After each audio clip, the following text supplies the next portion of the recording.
to the news. But you gotta go radio ball.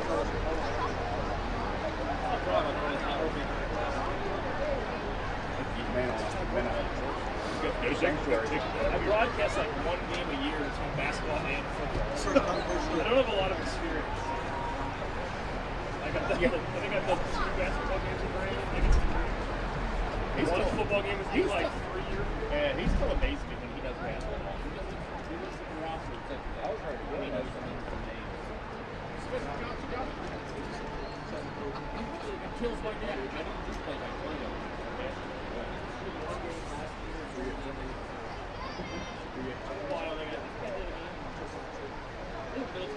Well, we used to do all the home games. Yeah, we used to do all the home basketball games. Then it was so tired. As the first was set up. If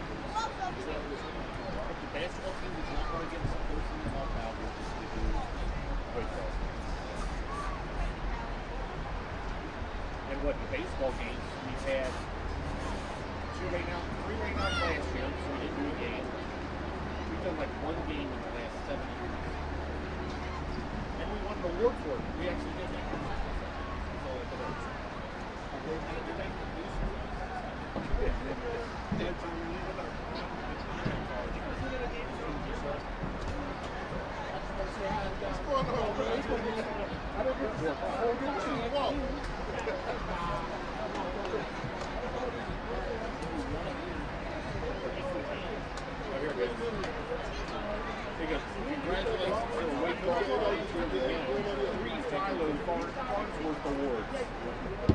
We won best sports coverage, non-professional, Oklahoma semifinal football, Xavier versus Colerain. 2012.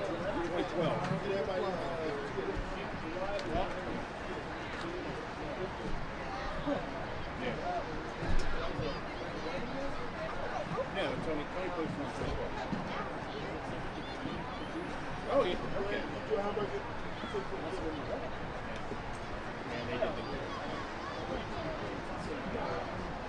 don't remember.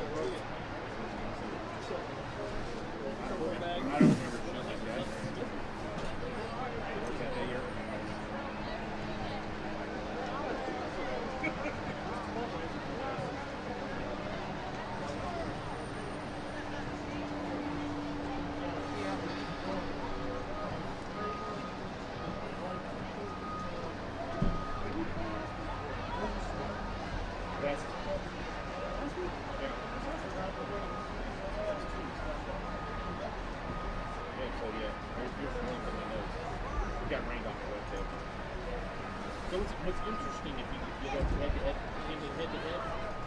you need to score a lot of runs, but really, it's been close. So, but look, it's just 370 touchdowns. You've given up on it. So it's the worst ever.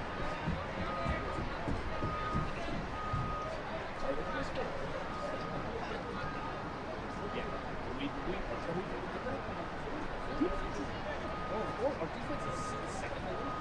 See how many chances teams get because we go 3 and out.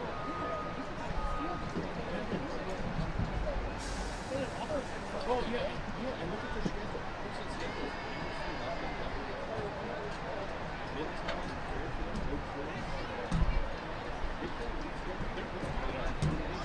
It should be attractive.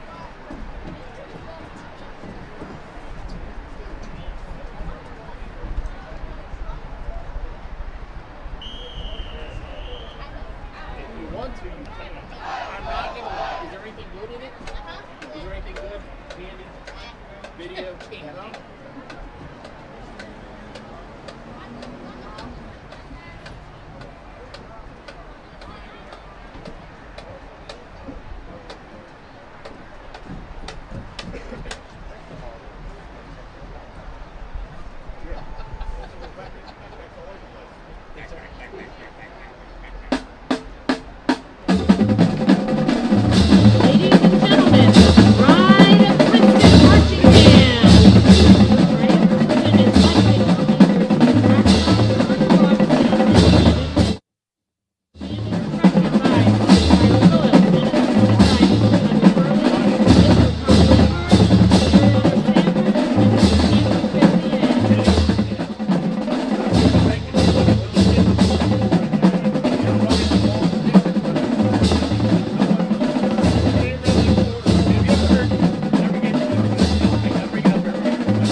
Ladies and gentlemen, please rise and remove your hats for the presentation of the colors by the Princeton Naval Junior ROTC, and then remain standing for the playing of the national anthem by the Pride of Princeton Marching Band.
Please remain standing until the flag has been dismissed and for the playing of the Princeton alma mater. So who'd you fight for?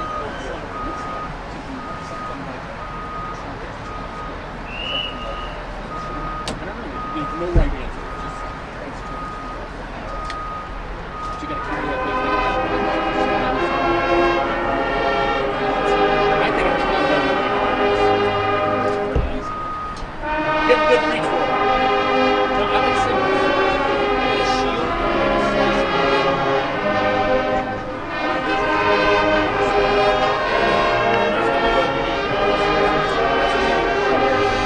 It's just how well can you argue? This is like him. Work serving if you're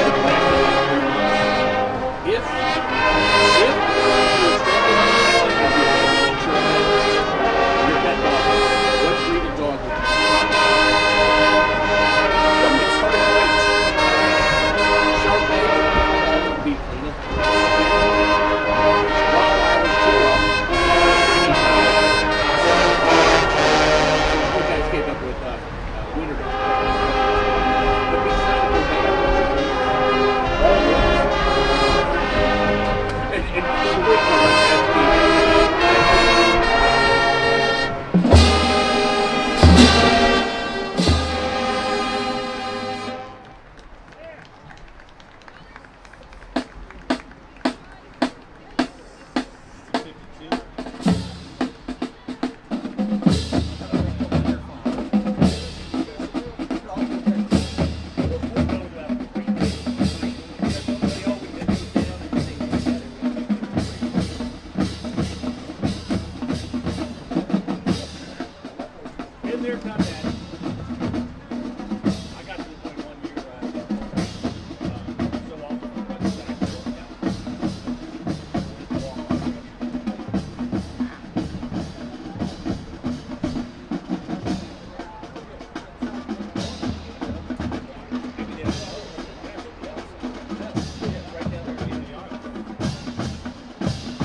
good, David.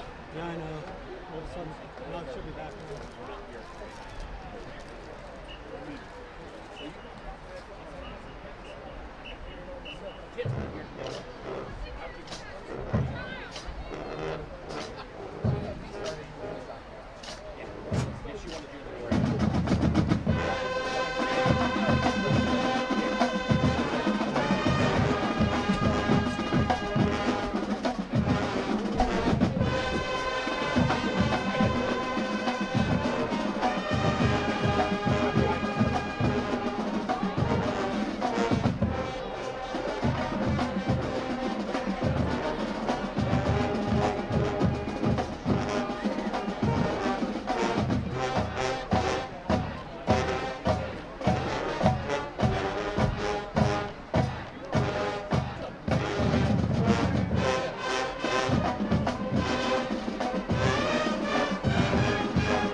Test. Test.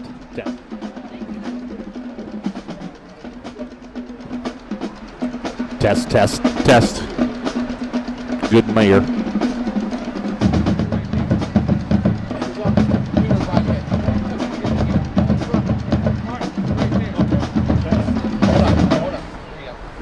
What the heck? This thing is. Nobody's watching anyway. We want to thank all the teachers on the field for the Staff Appreciation Day, Teacher Appreciation Day. Thank you for being lined up. Get rowdy.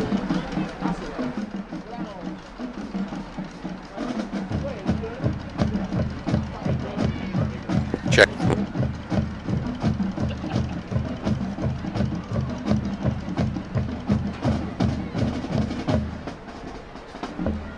We want to welcome the Colerain Cardinals to the field.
And let me know if I'm talking to you. If you can see me getting too close, I'm just trying to get to the end zone. I'm not trying to get close. Like I said, let me know if I'm talking to you. I have no offense.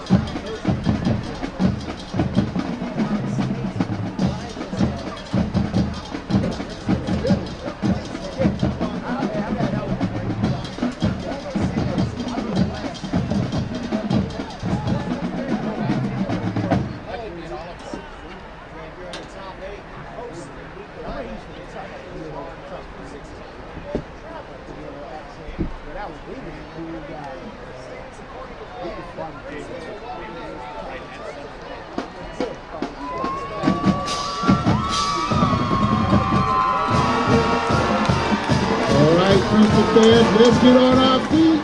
Let's get up, let's get up, let's get up.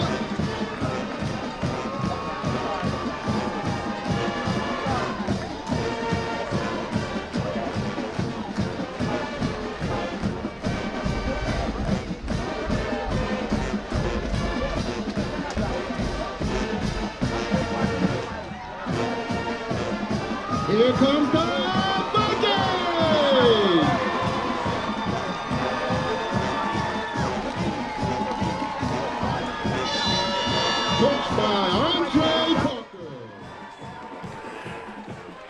The views and opinion of this broadcast are those of wearecolerain.com and do not reflect Colerain football, Colerain High School, or the Northwest School District. Please enjoy the game.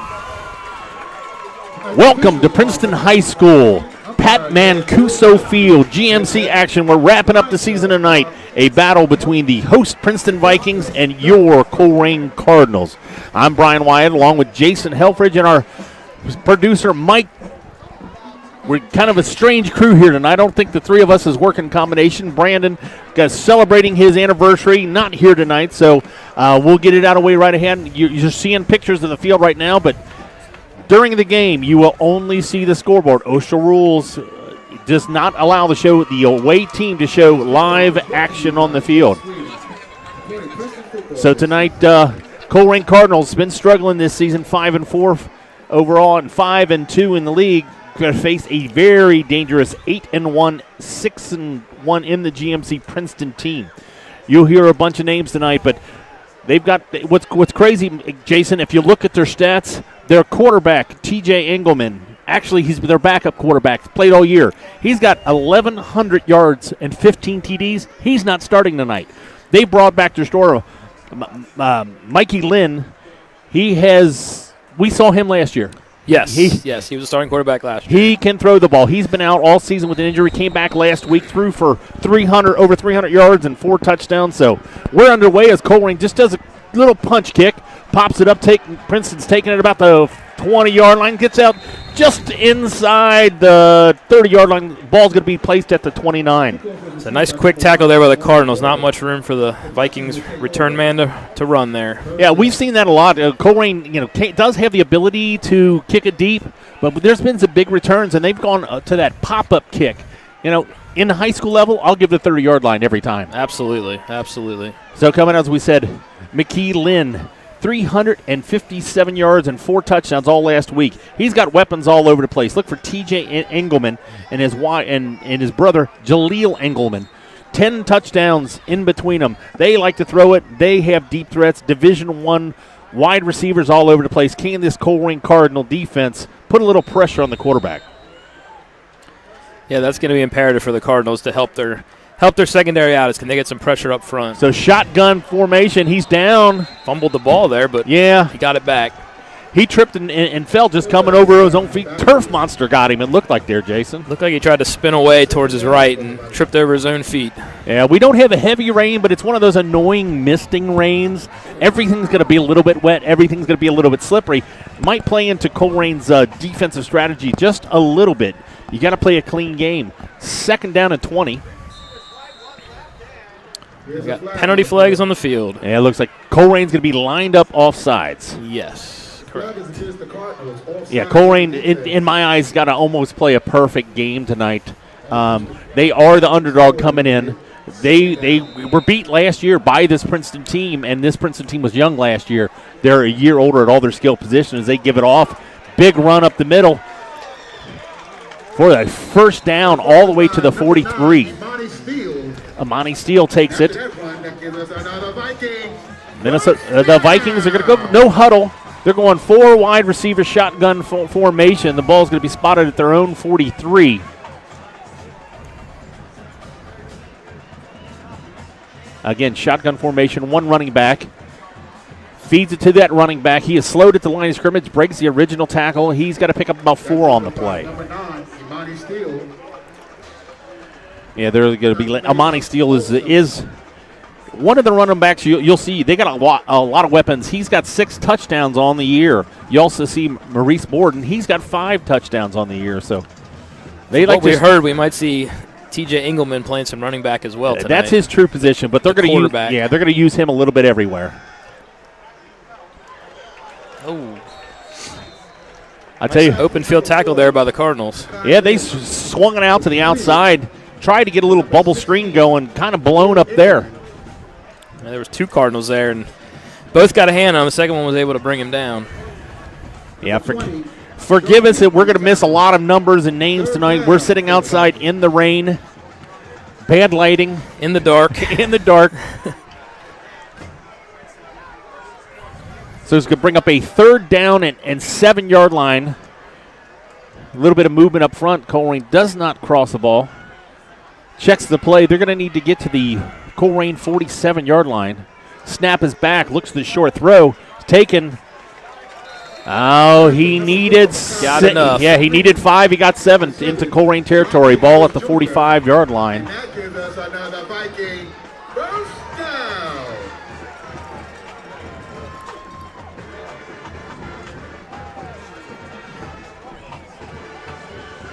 So back to the shotgun formation. Still 4 wide. They'll run all the time. Again, simple handoff to the right side. He can be stopped for a 1-yard gain.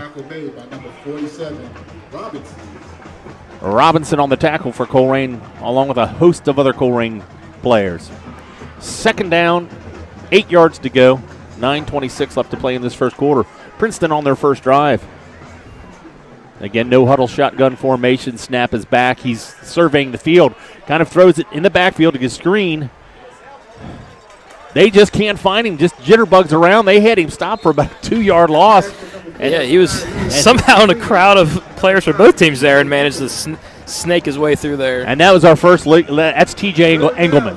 That was their backup quarterback athlete. We just saw there. We haven't seen him play all year in person. That time we just showed he was stopped in the backfield, surrounded by Colerain Cardinals. Made something out of nothing. A 3rd down and 7. Looking for a screen pass. That's short. Yeah, something's a little off. They went for a screen pass, but the wide receiver he was kind of running a wheel. Didn't come back. Cardinals got some good pressure right up the middle there. Levert Jarman right up the center there, kind of forced him to make a decision there. Yeah, surprisingly at 4th down and 7, ball at the Colerain 42-yard line. They're going to bring out the kicking unit.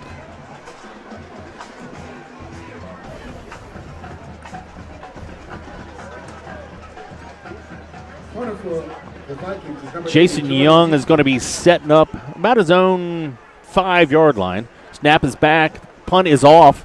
Kind of shank punt away from everybody. Gets a slight Colerain roll. The ball's going to roll dead. Princeton is stopped on their first possession. Colerain's going to take over on their own 17-yard line. Actually.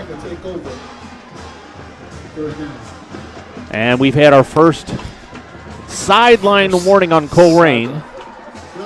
No penalty on the sideline. It is a warning their first time. There'll be penalties for that afterwards. Seems like we get one of those every week almost, it feels like. Yeah, almost should start. Every team should start the game off with one. Yeah. So the ball will actually be placed at the 16 with 8:32 left to play. Zay Jennings at quarterback. Traditional wishbone formation. Set in motion, gives the ball to Flowers. Not much room there. Maybe picked up a yard. Yeah. Always trying right tackle. Yeah, they want to establish the fullback. I don't think that was a read or anything. That was just a straight handoff. They're going to give him about a yard and a half. Flowers is a strong runner. The more you can hammer him up the middle, wear them down eventually, and get later in the game, he can hopefully break some runs. Yeah, 1,124 yards and 13 touchdowns. Colerain goes in motion, fakes the Flowers, keeps it himself. He's got a little bit of room. Good block downfield. Getting close to the first down. It all depends on the spot. Yeah, we're going to give it to him.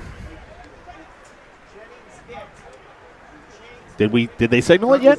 Yeah, the referee on this there they go. Close sideline here did. Traditionally, I think, Jason, correct me if I'm wrong, you're our historian. Colerain's fullback is traditionally here at Princeton been pretty much the main weapon. Yeah, a lot of years, yes. Yeah. And they might he was very important here 2 years ago when Colerain played Princeton in 2019. Flowers gets a great push, inside handoff. Great push up front by the offensive line. You got to like it when your fullback picks up 7 yards on first down. It seems like traditionally Princeton has the athletes on the outside to defend that better, where the fullback dive becomes more important in this game. Yeah, we've got a Cardinal down on the field. One of your offensive linemen. Number 51. Oh, now I believe that's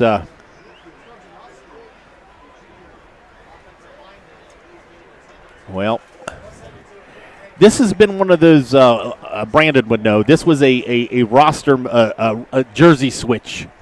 Who's the young man who's been playing safety and tight end for them? See, this is where we miss Brandon here. Brandon's the smart one. Safety and tight end.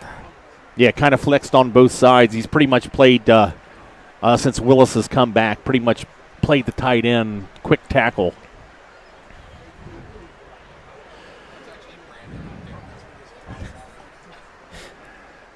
Again, thank you all for listening. And as again a reminder, we are the away team, and OSHA rules dictates that we cannot show you live field.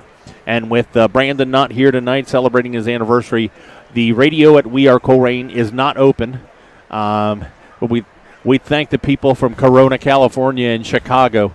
We know you guys are listening every week, and anybody listening at home, We are on YouTube. Hit us up on the chat tonight. The Colerain offensive lineman is up, walking a little gingerly to the sidelines. Hopefully he can come back. Is that Stanley? Trying to remember. I'm not honestly sure. Yeah, we had one of those late season. Well, the roster didn't really get set up well to start the season, and then a few of the guys switched numbers, and that's one of them that I wrote down, but I don't have with me tonight out here in the rain. So 2nd down and 3. Wing formation. Feeds the fullback, keeps it himself. He gets a pitch. Zayd. Great read, this quarterback. Pulled it out of the fullback's belly, kept it himself. If they're going to overplay Flowers, Jennings is going to have a good night. This ball taken out all the way to the Colerain 43. 1st down.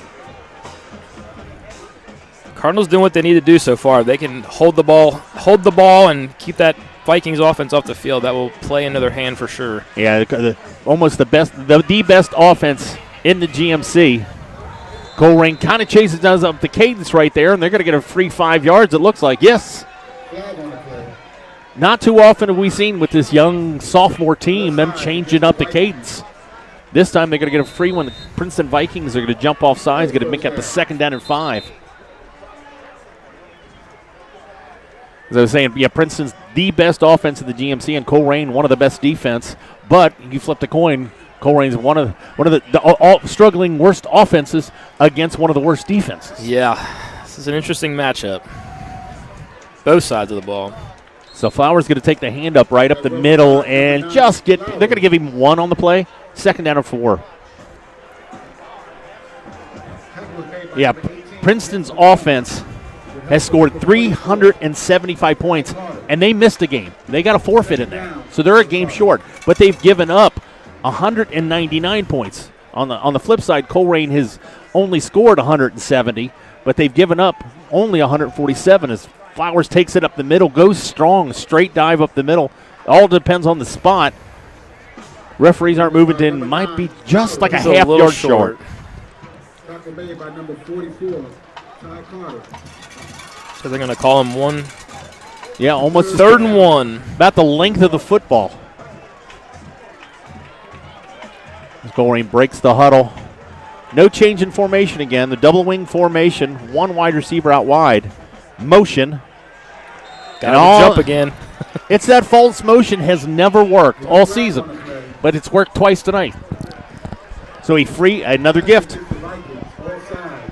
And offsides by the Vikings, going to take Colerain down to the Vikings 43-yard line.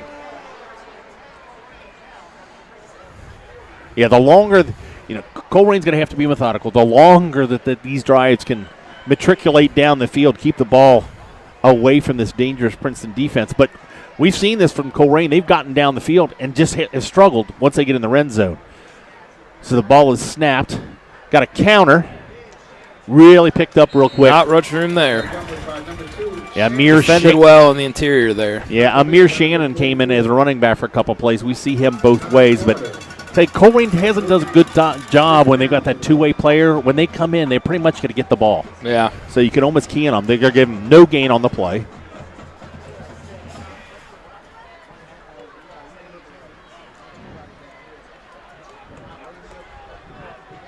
So again, splits are tight. 2 tight ends, 2 wings, 1 fullback, 1 wide receiver. We've got motion. Keeps it to Flowers. The pitch is to the outside. A nice read. We got a flag on the outside. Princeton plays this. It's like holding on the Cardinals is going to be the call. Yeah, played perfectly by Princeton Vikings. The fullback was covered up. Jennings keeps it himself, gets out, makes a late pitch, and it was the right read. He gets smacked. But also the running back on the outside was also covered. But with all that, we've got a wide receiver. The only wide receiver out there is right in front of the referee is going to be called for a block in the back or a holding. Spot foul. And here's what's hurt the Cardinals. It'll be second down and almost 21. Second down and 19, it looks like. Yeah. They've moved the ball. They've moved the ball all year, and it just seems like one mistake kind of takes the wind out of their sails. So they're going to break the huddle, second down and almost 20 yards.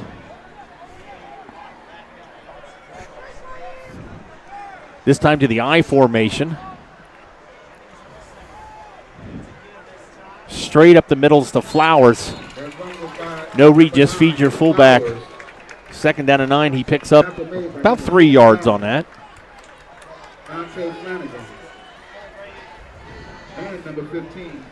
So Colerain has the ball back again on their own side of the field. The ball spotted just inside the Colerain 49-yard line. They have to get all the way down to almost the 33.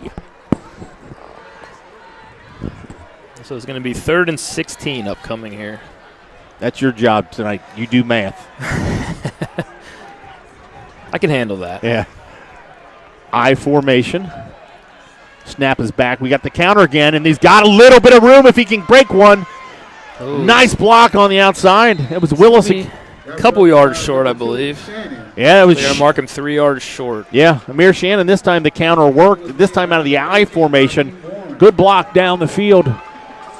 Isaiah King got called for holding last time. This time he does his job. It's going to bring up 4th down, but you know what? They're too far for a field goal. They're too close for a punt. They're going for it. Offense is still out there. They're right in that middle ground where it's like you want to. If you don't get it, you're still not setting them up. Well, and you're on their field. If you're on field, if you can kind of throw the first stone, see if they can draw Princeton off sides again. And they can. I'm a genius. I don't even know if there was a play called there. If that was just a snap down, it worked though. Well, they ran that motion again, and as soon as they went on the motion, and now it's crazy. And I've never understood it. I played a little bit of defensive line, but it was the nose guard. It was the guy closest to the ball. The ball is 18 inches away from your face. Yes. How does that happen? Doesn't matter how it happens, but it did happen. So we'll take it. That's the 3rd one on this drive so far, I believe. Yeah, absolutely, the 3rd. So first down, Colerain at the Princeton 32. Snaps back, give to Flowers up the middle. Not much going, but no, he is trucking and trucking. Got a little help from his offensive lineman there. Picked up. I believe that was Lockwood. 3 or 4 there at least. Yeah. Where he had nothing at the initial surge. Nice push. 2nd down for the Cardinals.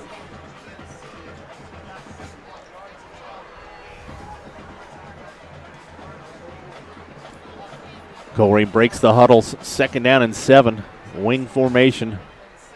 Motion. Snap is back. He's going to throw the ball. And when you're a running team and you've been successful running, what do? You try to throw the ball. I'm not real sure where he was going with that. There was all linemen in that area. That was a strange decision there. Yeah, they kind of went play action, released the running back and the tight end in the same area, but there were more Princeton Vikings in that area. A young quarterback, just a sophomore, not really a thrower. He's got to make the decision to throw that one away, but kind of a strange play call.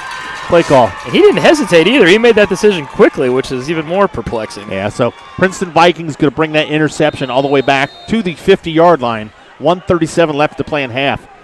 4 wide receivers, 1 running back. They're out of the shotgun formation again. Snap is back. Little hitch and go. The read is there.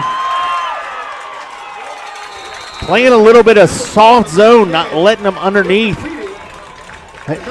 They went a hitch and go, but the safety was still at least 10 yards deep of the receiver, and they just threw him underneath him.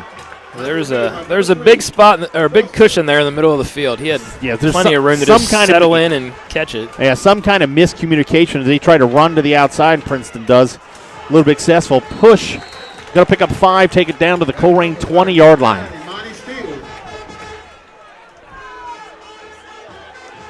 Second down for the Vikings.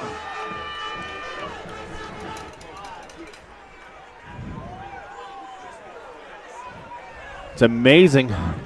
Very fast-paced game. We got a minute left to the play in this first quarter. Princeton Vikings just inside the red zone. We get a snap back. Little quarterback, little draw. And there is nothing. He's going to actually lose 2 yards. He's dancing around there trying to find an opening, but there was not one to find. I tell you, he's quick, though. He is quick. He's kind of shades of Tyler Williams. Kind of, you miss him in a phone booth. Yeah. Very shifty.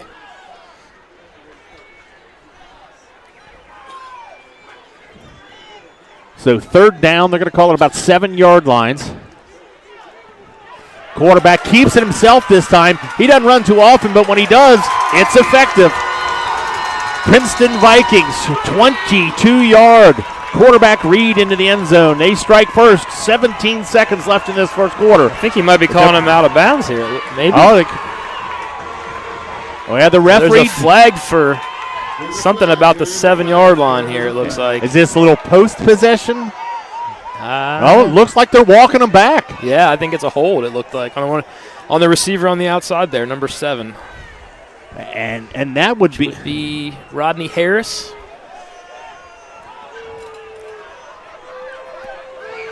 The flag is against the Vikings holding. What was interesting, though, they needed 7 yards for the first down. The holding was so far down the field, almost near the end zone. It's a spot foul. The hold was at the 5-yard line, so it's going to be first down still with the Princeton Vikings placed at the 15-yard line.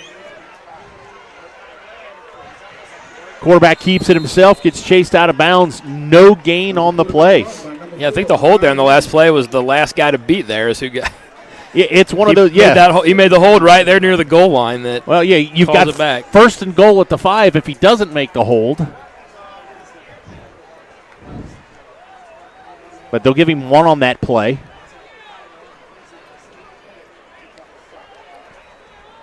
Princeton Vikings not huddling up, but the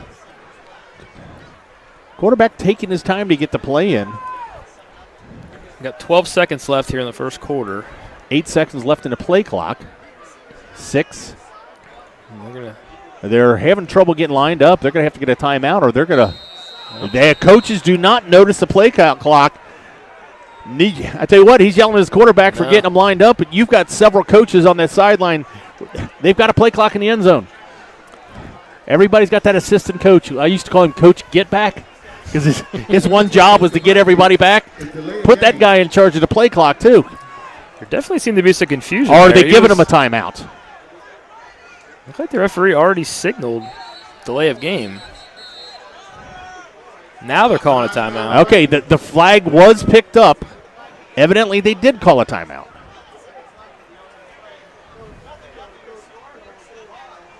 So Coach Getback must have did his job correctly. So, again, thanks for listening at home. And no, I think the penalty was still enforced here. They're back on the 14. Or on the 19, I'm sorry. Well, they were starting at the 15. Yeah, he did. He got a 1-yard gain on that play? Yeah, so that still was enforced. They called a timeout after the penalty. Strange game so far. Riddled with mistakes. Both teams moving the ball.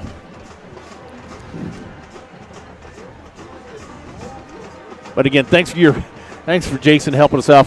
You guys don't hear him much, but Jason's kind of he's been our highlight guy, our Instagram guy tonight. Forced into the booth. Chris's kids got stuff going on. And Brandon has celebrating his 2nd anniversary tonight. Yeah, this is a little different experience for me. I'm used to being on the sidelines.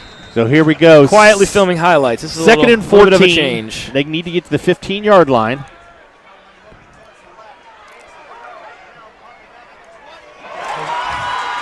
Just scramble. It was a scramble play. Gets it. And I'll tell you what, that play took forever, and a great athletic ability and patience by the quarterback. He evaded a few defenders of the pressure and just kind of lofted it up and just gave so much time for all 5 of those receivers in the end zone just to find a dead space, and he threaded the needle. So penalty, lost some time, but they got it back. 3 seconds left to this into this first quarter. Princeton Vikings 6, extra point pending. Snap is back, hold is slow, but it gets down. The kick is up. That's good. It is be good, but there is a penalty on the play. We might have a run it. Yeah, might have a run it into the kicker. He's claiming he was kind of knocked into it. I really didn't see it. It was a slow snap, so Colerain did get good penetration from the outside. So I'm sure they're going to enforce this on the kickoff. The point is going to be good. So with 3 seconds left. And that looks exactly what the call is. They're going to call roughing the kicker. It's going to be forced on the kickoff.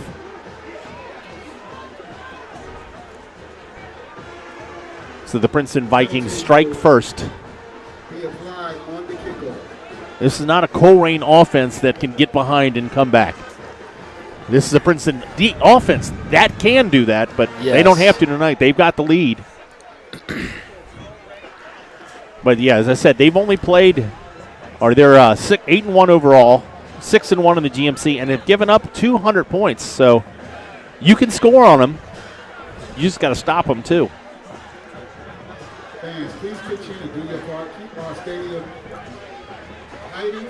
So their Princeton Vikings going to be kicking off from their 45-yard line. In the concession areas. Thank you.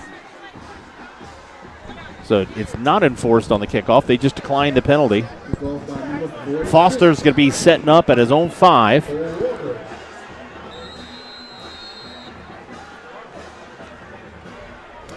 And the kick is up. It is deep. Foster lets it go, and a good decision. Lands right on the end line, bounces into the end zone. High school football, that ball's coming out to the 20. Still 3 seconds left to play. First down.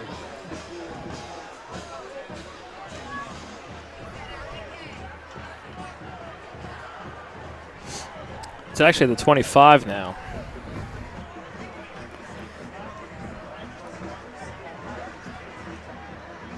Is he going back to the 20? He is going back to the 20. Rookie. All the other levels keep changing. The NFL's like, I think college and the NFL are both 25 now. And he initially walked to the 25. So Colerain's going to come out. Zay Jennings under center. Wing formation. We got a motion to the right. Feeds Flower. No, he keeps himself. A good read, but a nice play by the outside linebacker. Going to limit your quarterback here from Colerain to about 2 to 3 yards. Let's see where to place. They're going to give him 3. Number 35, Jalen Stoker with the tackle. And that's the end of the first quarter. Pat Mancuso Field, Princeton High School. GMC battle. We've got a good one going on so far. Lots of mistakes, but the Princeton Vikings leading the Colerain Cardinals 7-0. We are a proud partner with Mercy Health Orthopedics and Sports Medicine to take care of all the Princeton orthopedic and healthcare needs. See what these Colerain Cardinals can do to answer back. As I said, they had a couple penalties, and they were helped out by a couple. 3 Princeton offsides in the first thing, but that surprising little kind of play action, almost screen pass when you were running the ball so well. Yeah, they had a good drive going. They had a good drive going there, and then the turnover kind of killed the momentum there. Yeah. They were moving the ball well, holding the ball well. I mean, you've got a young team, a first-year starting quarterback. He's a sophomore, but looking at his stats, throwing the ball this year, he's only thrown for 282 yards on the entire year. He's definitely in a unique position. I don't think we've had a sophomore starting quarterback in over 25 years. It's almost even when we lost the starting senior, there was always a junior or senior. We see a come back again. Is that? Oh, nice yards after contact. He picked up 4 or 5 there, it looks like. Yeah, Murray Shannon has done a good job. He's run that 3 times, broke it once big. One time he was stopped, that time kind of a medium game. He's going to bring up a 3rd down and 2.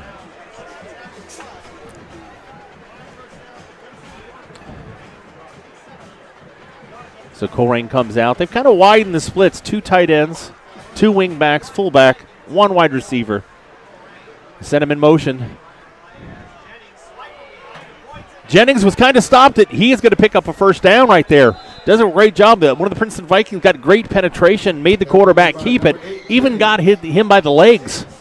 He breaks free. Looked like he was going to get stopped for a 2 to 3 yard loss, but runs through the arm tackle. Going to bring it out to the 35. 1st down for the Colerain Cardinals.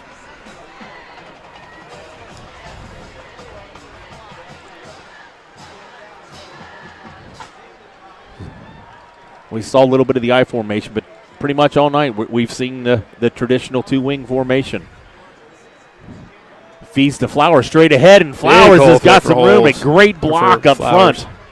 That run was by number 9, Flowers. Tackle made by number 12, BCO Power. I tell you what, there was kind of the quarterback in the option is free reign. If he's faking it and taking it outside, he's free reign. That was a straight fullback dive. Got kind of thrown to the ground a little bit late after the play. Yeah. I saw the referee give a warning. Close. Yeah, it was one of those. Close. If it was an option play, I got no problem with the referee not calling there. But that's a straight dive. That was borderline. But a first down for Flowers. We've got the ball at the Colerain 48. Cardinals lining up in an I formation here. Hand off to the tailback. That's Mayante Got Stanley. a little bit of room to run. It's going to pick up about 6. I don't know if we've seen Stanley dotting the I in the backfield.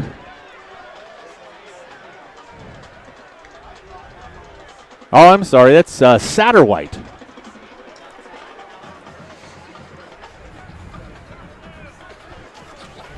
Second down for the Cardinals. So he's going to pick up, what, they're going to give him 7 on that? All the way to the Princeton 45. They just need to put a complete drive together. We've got an equipment issue for the Princeton Vikings. The referee has stopped play, and he's sending one of the Princeton Vikings defensive backs off. Yeah, the Cardinals are having success again running the ball. I feel like they just need to keep pounding and don't try to get cute with passing the ball like they did in that last possession. Got a jet sweep here to Jason Young. Picks up the first down.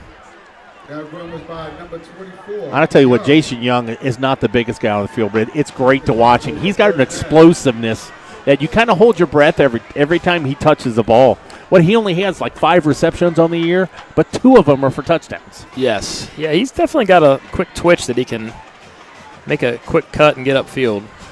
I'd almost like to see him in little quick hitters to the outside, something, but the jet sweep was perfect for him. So first down ball for Colerain, ball at the 34 of Princeton.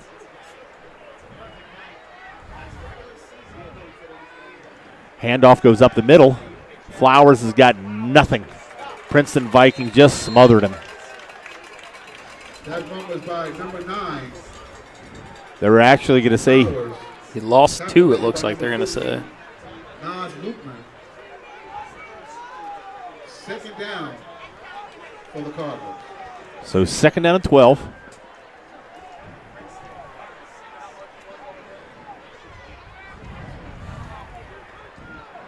It's kind of interesting. We haven't, we saw the no huddle from Colerain for a couple of years. We saw them huddle. This year, Jennings pretty much runs all the way to the sideline.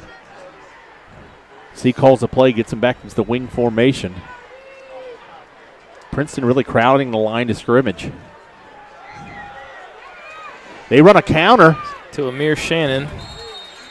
He's going to pick up about 6. There's a slight variation of the counter right there. He almost turned.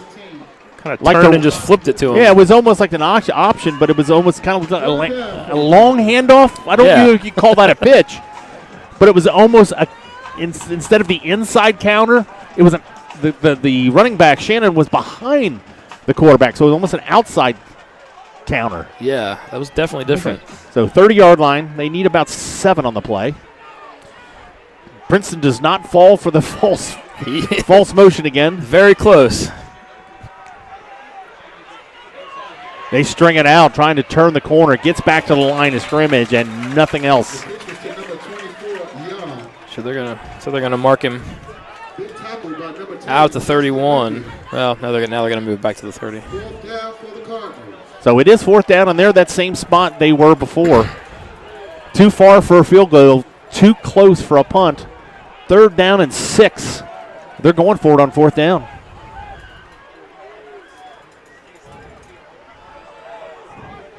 So no difference in the formation as they break the huddle. Back to the double wing formation. Hard count, they go motion. It's not there. He's got room. He stepped back to throw the ball, and he just countered around the outside.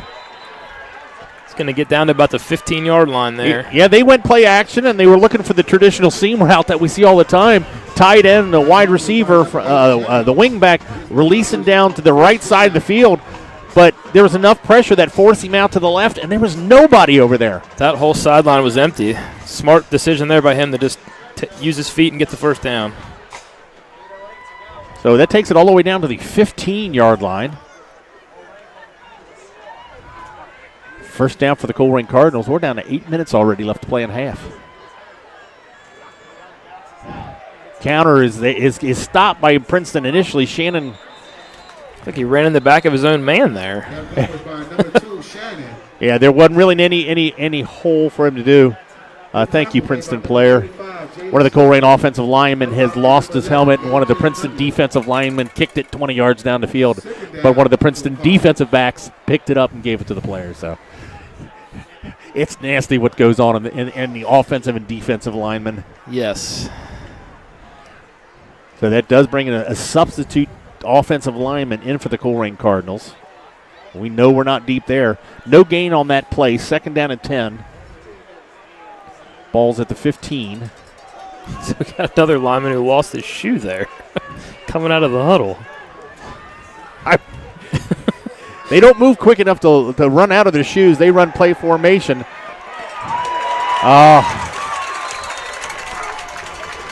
They tried play action out of the I formation, and even before he planted his foot to turn around, there was pressure right up the middle. He's going to be sacked for a huge loss, back down to the 25-yard line. Yeah, it looked like he could have possibly ran up the middle there or just try to throw it away deep. But you can't make your best pass play a quarterback panic struggle. You do not have the offensive line for any type of play action here. If you're going to throw the ball, it's got to be quick hitters and timing routes. Absolutely. So third down and a long way. Ball spotted back, and we're seeing a lot of whistles pre-snap. It's going to be a full start. One mistake turns into another for the Colerain Cardinals. Pre-snap full start. Now we're going to be looking at 3rd and 23. What started as 2nd and 10 is third down, 23. Almost 24. And this is probably 4-down territory again, so you don't have to pick it all up here. Alex Young has a decent leg. He hasn't had the best season. I mean, we've struggled finding that three-headed combination for special teams, the holder, snapper, and kicker. A lot of timings we've had a couple block in the last couple of weeks. Play clock is down to 4. We go out of formation. Steps back, looking to throw. There's nobody there, so he's going to tuck it and run. Zay Jennings gets a little bit of a help. Oh, ankle tackle. He was one snap, one player away from getting down there. Jennings just gets tripped up. Well, that looks like that's going to put the Cardinals at about the 13, which potentially could be field goal range here. Yeah, Alex Young has come in. The ball is going to be spotted at the 20. Isn't that kind of a short snap? Is he far enough back, Jason? Yeah. Looks like he's about 7 yards ball back. Spotted at the 20. No wind, but a little bit of rain. The snap is back. The snap is bobbled and down. The snap hit him in the hands. He didn't even get the kick off. He dropped it, and it is too much pressure and had a fall on it. As we said, it's not raining hard, but it's one of those annoying things that makes. And you set that ball down on this turf. The water doesn't seep in that well. Everything's just a little bit slick.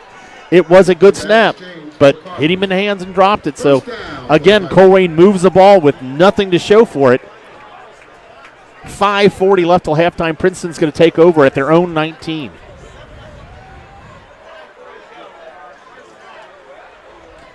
Yeah, this Colerain defense is going to have to get a big turnover. You're not going to have that many offensive opportunities to squander like that. They need to get the ball back. Yeah, that's the second time inside the Princeton 35, and they've come away with no points. The ball comes loose at the end of the play. There was a flag thrown on the play, and then one of the Princeton players kind of tripped and fell into the referee, and the referee threw a second flag. I don't know if that referee is going to call for contact to the official, which would be a terrible call because he just kind of got blocked into him. Yeah, he kind of fell at his knee, not purposely, but he threw a second flag right away. He immediately threw a second one. We saw last week, and I'll put that game behind it, but we saw a referee get his feelings hurt and call. I went back and looked at it on Waycross. It was ridiculous, but this might be a bad call in our favor. Let's see, the referees are setting up. Whoop, they're discussing again.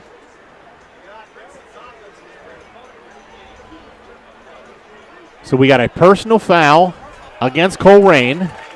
We got a dead ball personal foul against Colerain. So I guess maybe the Princeton player that fell into the referee was considered maybe a late hit. That's an interesting it's an interesting turn of events there. He came out of the pile, so yeah, it wasn't too far after the play. As I said, I was surprised that because of the contact with the official, he was going to call anything, but maybe he was saying that the hit that caused the end to go into the official was late. So that 30 yards of penalty. Yes, yeah, that's an interesting. There's 2 personal fouls against the Cardinals. One during the play and one dead ball. Back in South Viking. So that takes the ball from the 19-yard line all the way to the Colerain 49.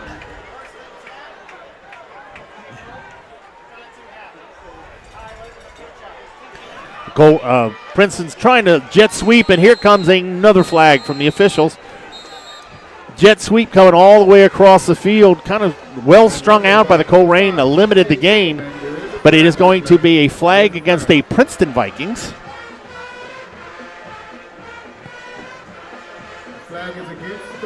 So it is a spot foul. I believe it happened just past the line of scrimmage.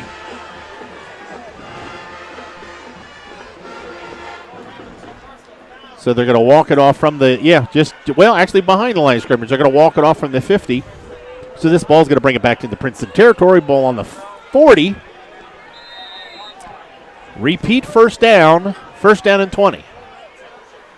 Second down for the Vikings. First down. So Princeton Vikings, shotgun formation. They got good pressure on the quarterback. But he gets away. They're scrambled. Good coverage downfield, though. Didn't have anybody to throw to there. Yeah, he doesn't run often, but he's a tremendous athlete. He trusts his arm a lot, but when he needs to, he can. He lots of pressure right up the middle from Colerain, but they're going to give him, going to gain about 2 yards. Made something out of nothing.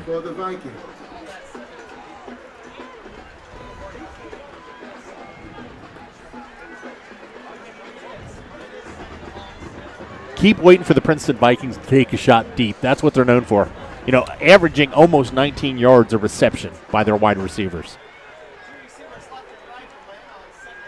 So the snaps back formation. Lynn looks, sees the receiver, and the wet football goes right through his hands.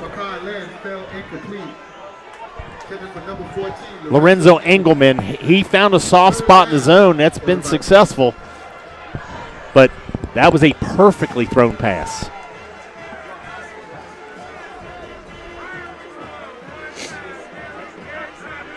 Yeah, Engelman is their leading wide receiver. He's got 449 yards and 8 touchdowns on the year. Another Engelman? There's 3 of them. There's 3 of them, yeah. I knew there was 2. I didn't know there was a 3rd. Yeah, they're all kind of underclassmen, too, so deep cupboard. Lorenzo, he's a sophomore. So 3rd down and 18.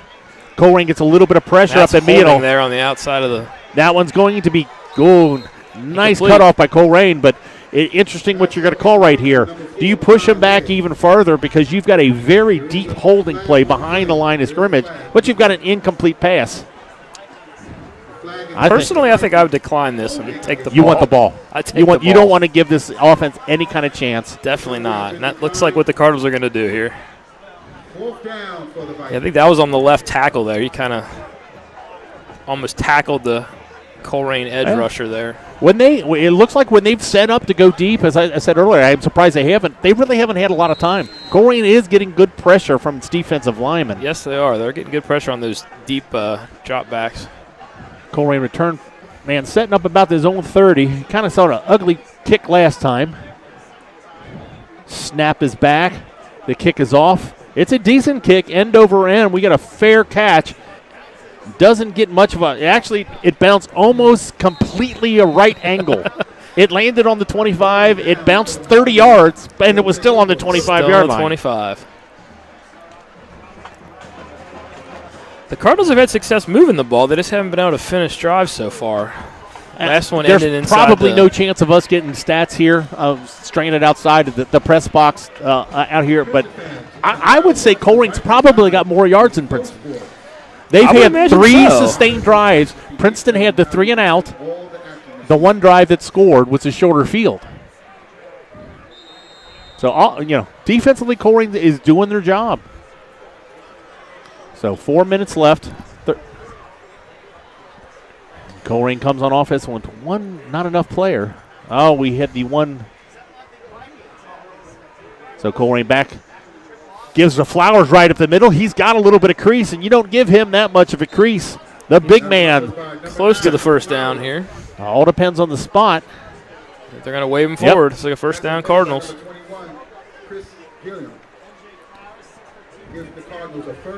We haven't seen. We had a late substitution for an offensive lineman. Not sure if the other hurt offensive lineman still on the training table. That's what's caused that. So back to the wing formation. They feed Flowers again. No, he keeps it himself. Zay Jennings takes it, forces him to the outside. A nice gain. Saddle right there, or is that Shannon? That was Amir Shannon on the pitch. Okay. Picked up about 5, it looks like.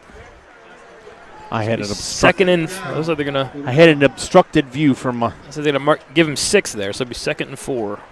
Again, Colerain's moved the ball. They've moved the ball. They've been able to run on this team. They haven't had the explosive big plays, but they've been able to consistently move the ball down the field. So 2nd down and 4. Jet sweep to the outside. He's looking to turn the corner. He's got a block. He turns the corner, steps out of bounds, but not before picking up about 8 yards on the play.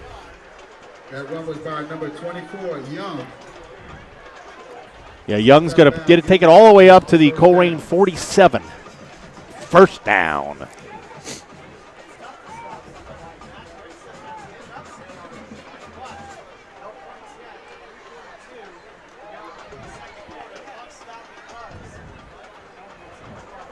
And formation-wise, Colerain really not mixing much up. 2 tight ends, 2 wings, fullback, 1 wide receiver. They're looking to throw the ball again. Zay Jennings fades outside, and there's nothing there. He just throws it up into the area. I don't know if he was trying to throw that away. I think he was. He is not pushed a throwing it inside quarterback. a little. I mean, that was. There was 3. Got to get that out of bounds. There's no reason to throw that. There was 3 Princeton play. Vikings in the area to 1 Colerain receiver. He's either got to take the loss, stick it out of bounds, throw it down, or do something. But I mean, in that situation, just throw it out of bounds. I mean, it was within he should be put 5 feet of being out of bounds anyway. I don't know what the strategy was there. I thought he was thrown out of bounds when he let it go, but it's a surprising apparently play call not. again. They've had success for running the ball. Plenty of time left on the clock. 3:34 left to play. Princeton Vikings with the ball again. Engelman pops outside. Great play. And they still haven't blown the whistle. Is that Engelman again? I don't see any way possible his knee did not hit the ground there. The referees were right there. As we That's said, interesting. We compare, and he's getting up a little bit gimpy right there. He almost went. He was 6 inches vertical on the ground. He took a shot there by Levert Jarman at the end of that play. Well, Jarman kind of hooked him and started that play off, and there was nothing, but everybody stopped except for the officials and the 1 running back. But it's a 1-yard loss. Take it back to the 42. Clock still running. Princeton Vikings looking to pass. A little quick out. You got to make that tackle. That pass to number 4, Makai Lynn, was completed to number 16, Jalen Engelman. Yeah, McKylan, just a quick little out pattern. He takes it at 8 yards, but a missed tackle. I don't know if the wind's a little bit slick jersey, but you got to make that stop when made it possible. We got a timeout for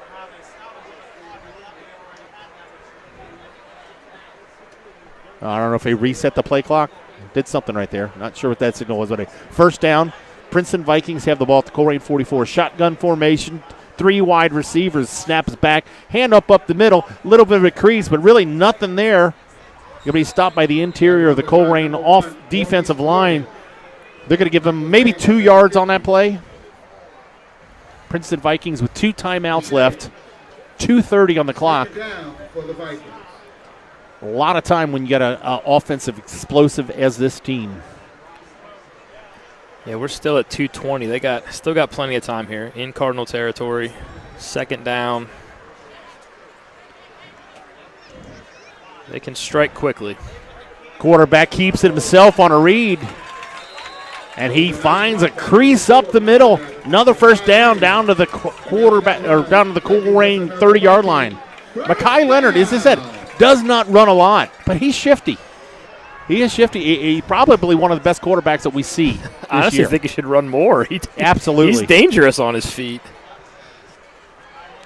But spread that in every now and then spread the ball out. You've got, as I said, they've used 6 different wide receivers, 2 different running backs, 2 different quarterbacks this year. They got weapons all over the field. So if you can just give a good mix of the offense, it makes it tough to defend. Colerain doing a good job, but he's going to pick up 6 yards on that quick out pattern. Ball's at the 25, second down and 5, 1:36 left to play.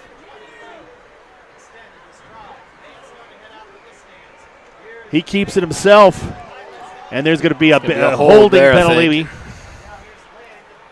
Just smartly steps outside. Yeah, they want a quarterback read right there, and he kept it himself, but nice penetration. Levert Jarman gets in there. You know, he hasn't made a lot of tackles, but he's made his presence known in the backfield. He gets held. And it's a spot foul. The ball's going to be marked back, from about the 30, from a 29-yard line. It looks like. So it's going to take it all the way back to the 39. Well, the Cardinals are declining it looks like. Penalty has been declined. They're going to take the 5-yard loss on the play. So Colerain, interesting, going to take the 5-yard loss. 4-yard loss, actually. Yeah, on the play. So it'll 29. It'll make it 3rd down and 8. Colerain brings in the dime package. Yeah, 3rd down and 9. Anticipating passing here. They've got extra defenders back there. So the snap's back. They feed to it's another quarterback read, and there's nothing there. Stopped by the Colerain Cardinals at the 25-yard line. By the quarterback, number 4, Mekhi Leonard. Tackle made by number 50. Did they call timeout? It looks like they're going to go for it here. The clock was not running on that play. Now it starts running.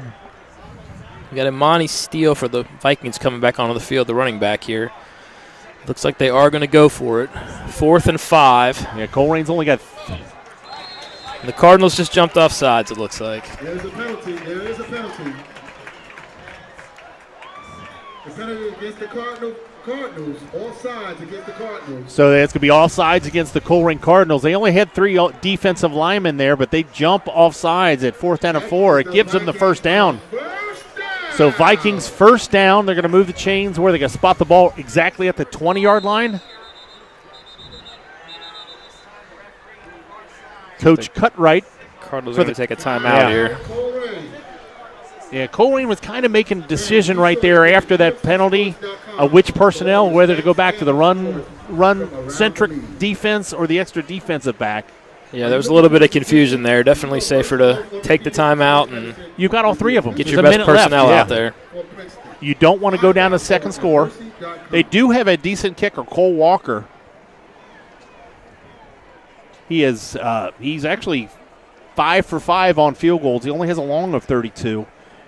And he's 44 of 48 from extra points. So they got a very good kicker. But they don't want to settle for a field goal right here. 2 touchdowns at halftime is a tough holder for the Colerain Cardinals second half to get out of. So they're coming out of the timeout. Princeton again. 3 wide receivers. Colerain defense all spread out. He's looking to throw it. Good pass to the outside. Oh! Almost the first mistake. Nice press. Yeah, Levert could have been the spark we needed there. He catches that. He's gone for 6. You heard all 3 of us go, ooh, at the same time. Good pressure by Levert Jarman, and the quarterback had a hand on him, was kind of getting spun around, tried to throw it out of bounds, but didn't get enough air on it. He couldn't set his feet, so it didn't get out of bounds, and one of the Colerain defensive backs were closing hard, but about 2.5 max yards short of that. That does stop the clock, though. Only 2 seconds ran off on that play. Second down, 10-yard or 20-yard line. Snaps back, look for the quick out. Throws down It is completed for a short gain, but he falls right away. They're calling it No, incomplete. they're calling it incomplete. Calling it incomplete. Third down for the Vikings.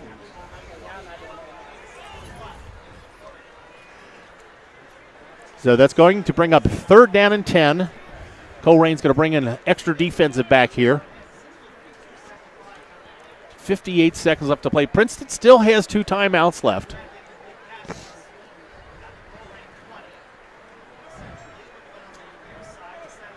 So here we go. 3rd down, shotgun formation, 4 wide receivers. Jarman's good pressure up the middle, and there he goes. Colerain only brings 4 players. Levert Jarman on the outside is just, he beat the left tackle, or excuse me, the right tackle. Right tackle. That's 4th down. He made a nice move there at the point of attack to get free and get the sack. Well, I'll tell you what, he might have took him out of field goal range. Field goal kicker is going to go out there. This is going to be a long one. About 44-yarder, I believe. They're marking it at the 27, I believe. Yeah, 32 yards is his longest on the year. So this is... Clock's running down. Snap is back. Kick is off. It's going to be close. Short. Nope, it's short. Yeah. It's a touchback. It was close. He just didn't quite get enough on it. Quite enough air on it. Just short of the uprights. Yeah, when we're sitting here at the top of the stadium, when we hear a thump, I don't think he got it cleanly with his foot. He didn't hear that pop off the foot. No, it was an thud. ugly thud. It was that cold weather football just grabbed your bat out of it, Absolutely. So 8 seconds left. Any missed field goal at the high school level is brought out to the 20-yard line. Don't expect Colerain to do anything. They might just run the fullback, see what can happen. Keychain, so this is keys, but a Cowboy keychain. It is up at the press box. Princeton defensive backs kind of going to play a little bit of prevent deep.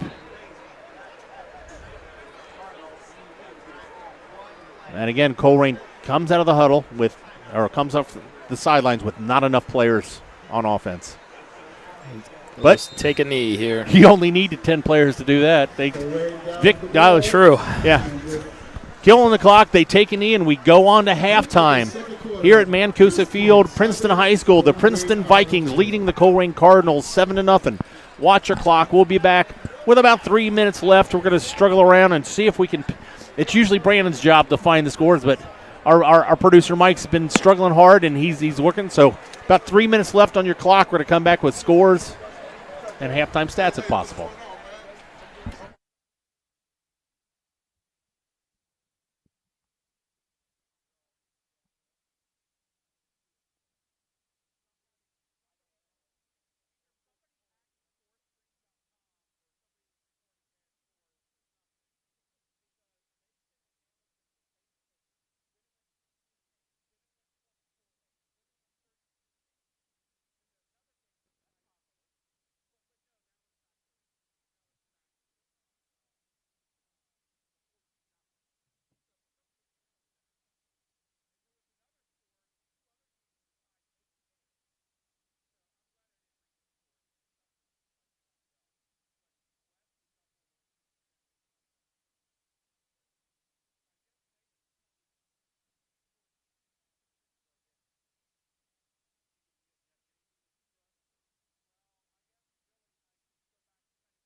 But not during the regular season. Now they're going to do it during the regular season. You're What up by they need so to- much. yeah. But you know what? There's not that much stoppage in basketball.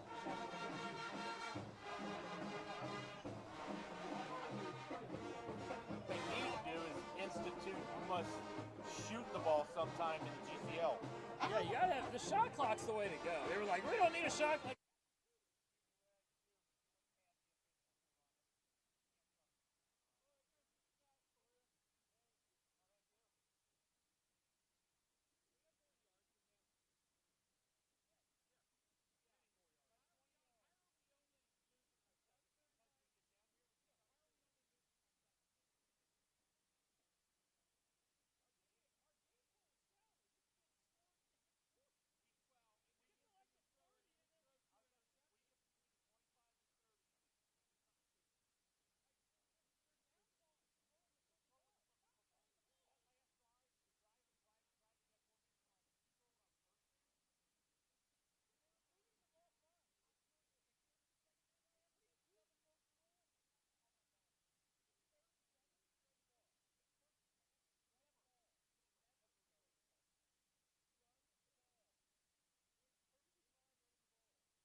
right, go.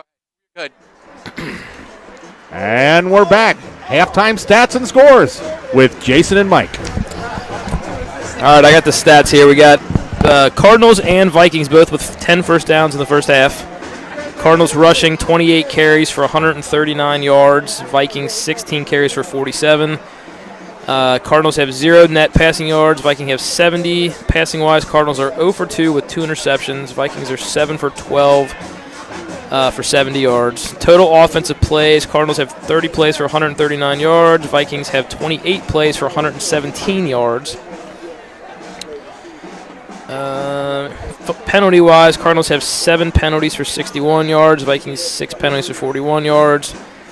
Cardinals controlling the time of possession, 14:05 to 9:55. And Cardinals have 2 sacks for 15 yards, and Vikings have 1 sack for 9 yards.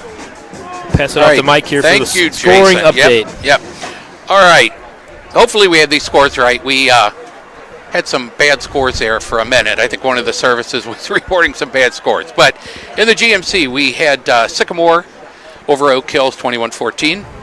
Lakota West, 10-0 over Lakota East. And it's Fairfield over Middletown, 14-0. And Mason over Hamilton, 14-0. In the, let's see, GCL, we had, it's Elder and LaSalle. Elder up 21-0 on LaSalle. St. X is playing Eagles Landing Apartment Complex, Eagles Landing, Georgia, and it looks like they're up 27-14. And Moeller and Detroit Martin Luther King tied at 7. And then got a few other scores here. Edgewood over Harrison, 28-6. Anderson over Turpin, 14-6.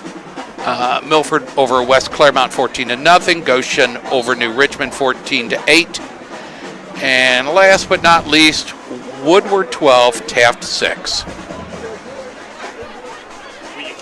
Oh, you can't say last but not least. You guys got another minute and a half to kill. the voices you hear, some of the guys that don't usually get mic time. Mike, our producer, and Jason, the creator of WeAreColerain.com, forced into action right here. It's not as easy as it looks, is it? It is not. It is not.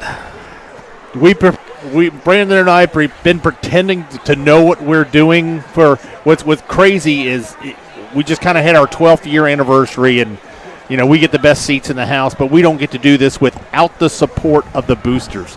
If you're not a booster member yet, you should be.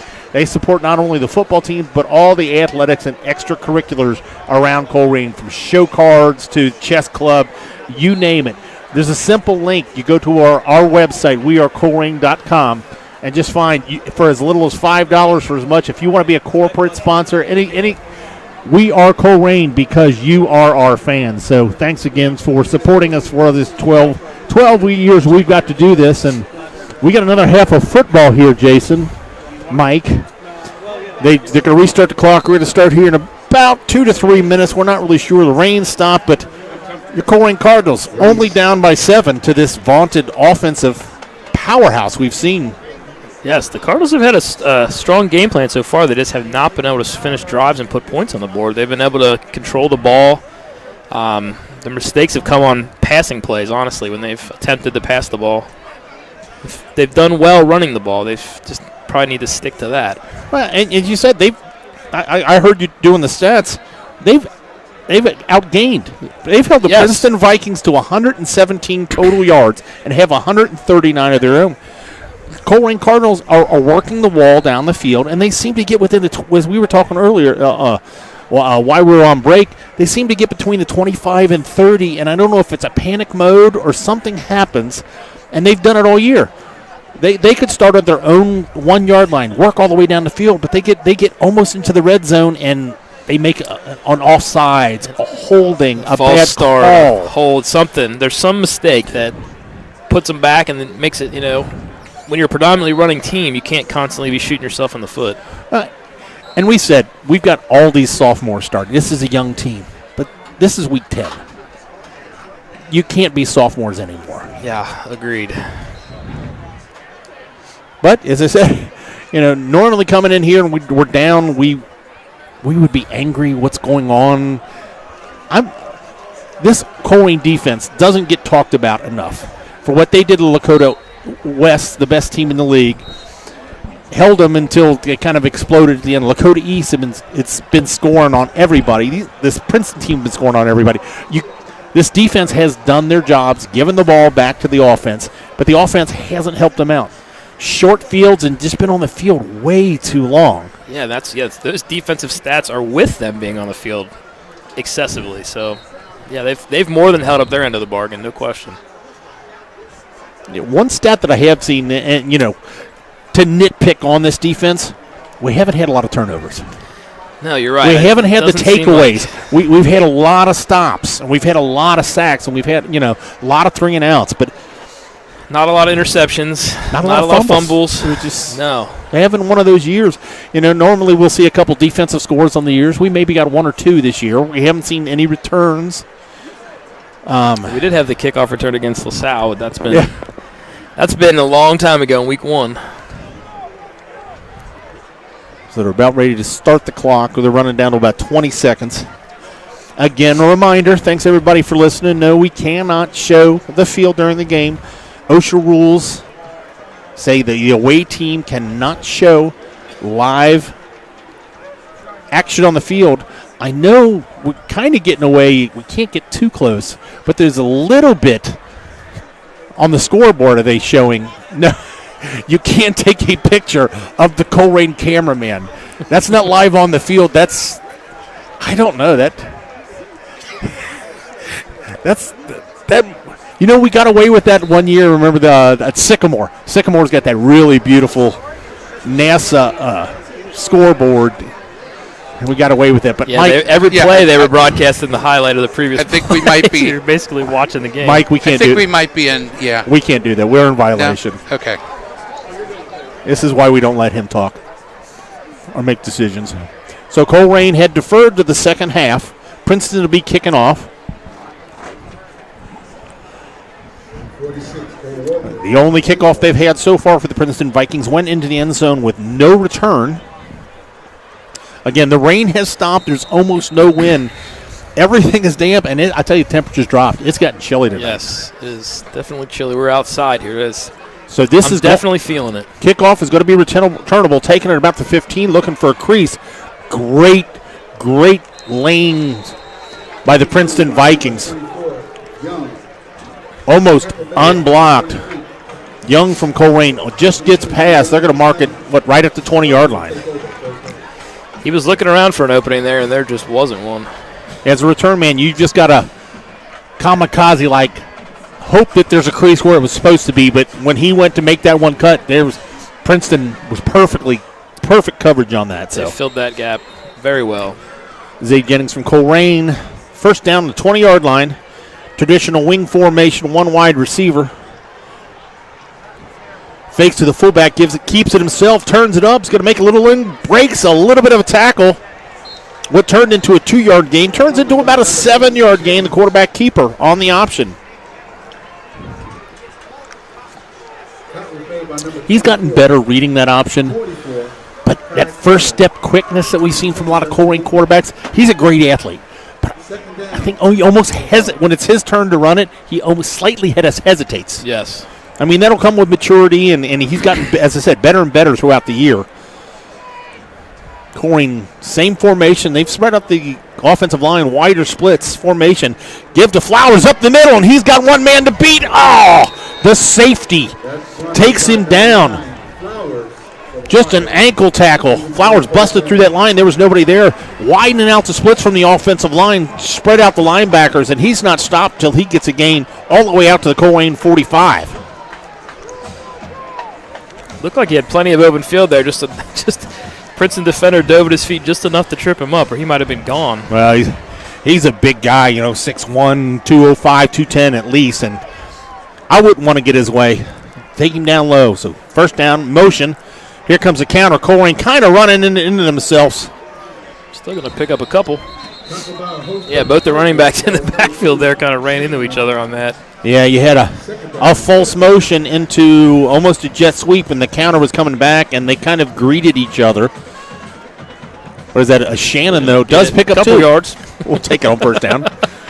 That could have been much worse the way that looked on the field there. As ugly as that play started, that was good. So 2nd down and 8. Ball on the Colerain 47. Spread them out again. Flowers goes right up the middle. He's dragging tacklers. Gets enough for the first down. That's number 5, number 9, Flowers. This is what the Cardinals need to do. Just pound the ball. Well, and if you recognize what they do, look at they're still going with the 2 tight end formation up front. But now they're doing almost a 2.5, 3 yard split between the offensive linemen. Yeah. Just try to spread it out a little bit to open some running lanes a little bit.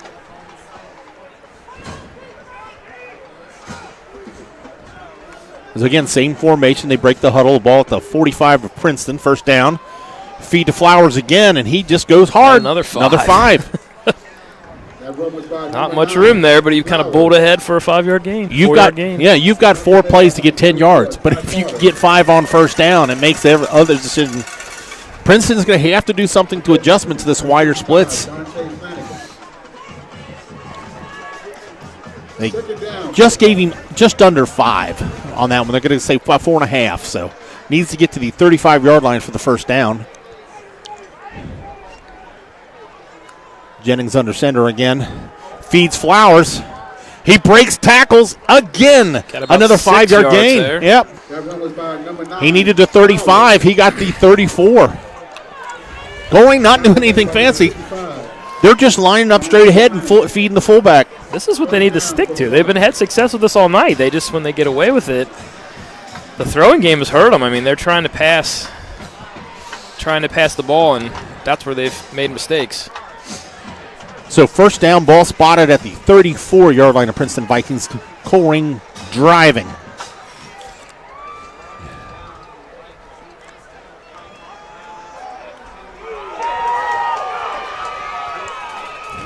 Princeton Vikings read the option on that time. This time, fullback is blown up, quarterback is blown up, and don't know if you can hear it from our ambient mic. It's kind of turned down on the Princeton side.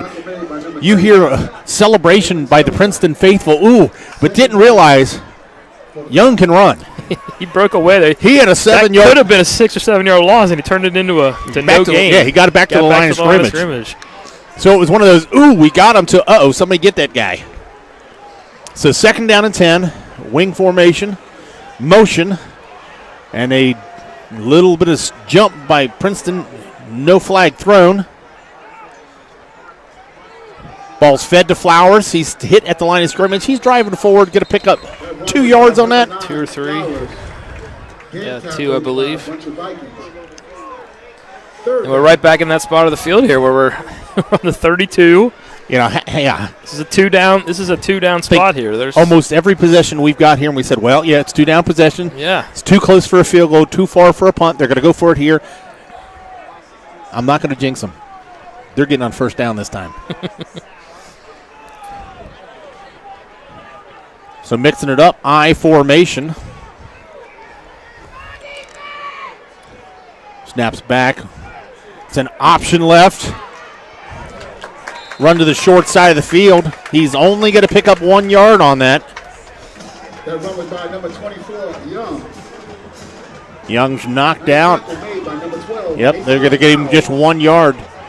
He's at the 31-yard line, needs to get to the 24th. So a 4th down and about 7. Colerain offense stand on the field.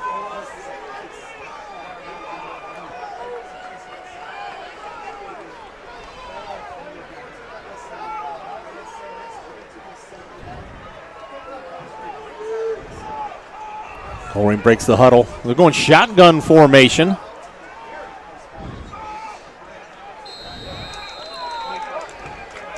And they get a delay of game. Delay of game against the Cardinals. Don't know if they were doing that on purpose, trying to draw them off sides. Even if they draw them off side, they're going to be 3 yards short. Somebody's not keeping an eye on the play clock. So a 4th down and 7 is now turned into a 4th down and 11. Offense stays out there. Don't look like they changed the play. He's going to punt. It's a little pooch kick. So they did that. Flowers takes the direct snap and kicks it into the end zone. And that's what they were trying to do on the previous play. They just didn't get the snap. We haven't seen that all year, and they actually fooled me. They lined up in the shotgun formation. Jennings stepped aside, turned into a wingback, and left Flowers back there by himself. Didn't draw him off sides, but I believe they were set up for the pooch kick no matter what. But not a pooch kick when you kick it into the end zone, but you're not a punter. Exactly. So Princeton Vikings going to take over. 6:23 left in this third quarter, 7-0 at their own 20.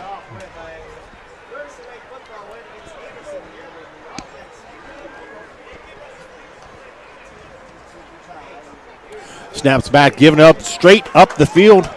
Successful run. They're going to give him about 9 yards on the play.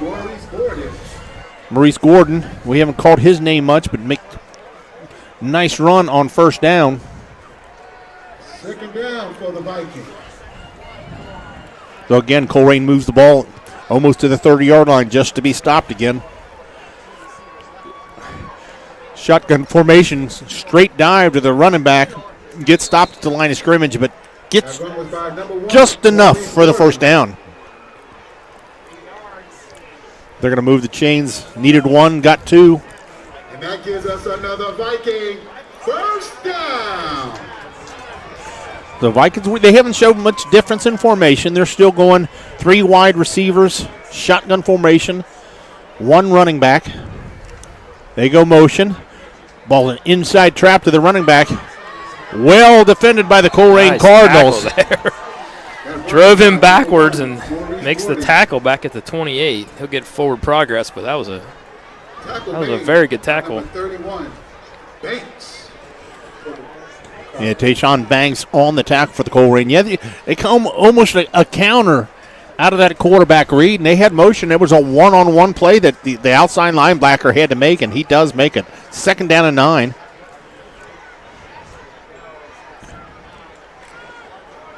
So back, shotgun formation, motion, snaps back, inside handoff to the running back again. Not just 1 yard on the carry. Colerain's defense against the run is stout up the middle. They're playing well defensively. They haven't given up really any big plays. Princeton had that one 25 or so yard pass earlier in the game, but that's it. They've been done a good job against this high-flying offense tonight. We'll see if we can get some pressure by these linebackers. Wholesale, there are lots of substitutions. Play clock down to 14. Yet to get lined up. Here they go, lined up. 9. Shotgun formation. Colerain showing some blitz. There's Levert. Levert Jarman's going to chase him down. The quarterback's. There's nowhere to go. I don't believe that ball got back to the line of scrimmage as the quarterback throws it out of bounds. They're talking about the referee grabbed the flag, started pulling out of his waist. Now there's a discussion. Quarterback scrambled to the outside and throws it out of bounds and did not get the ball. No receiver in the area. Did not get the ball past the line of scrimmage. We're going to have an intentional grounding. Intentional grounding against the Vikings. So if Colerain needs to take advantage of this is going to move them back. It is loss of down, so it's 4th down anyway.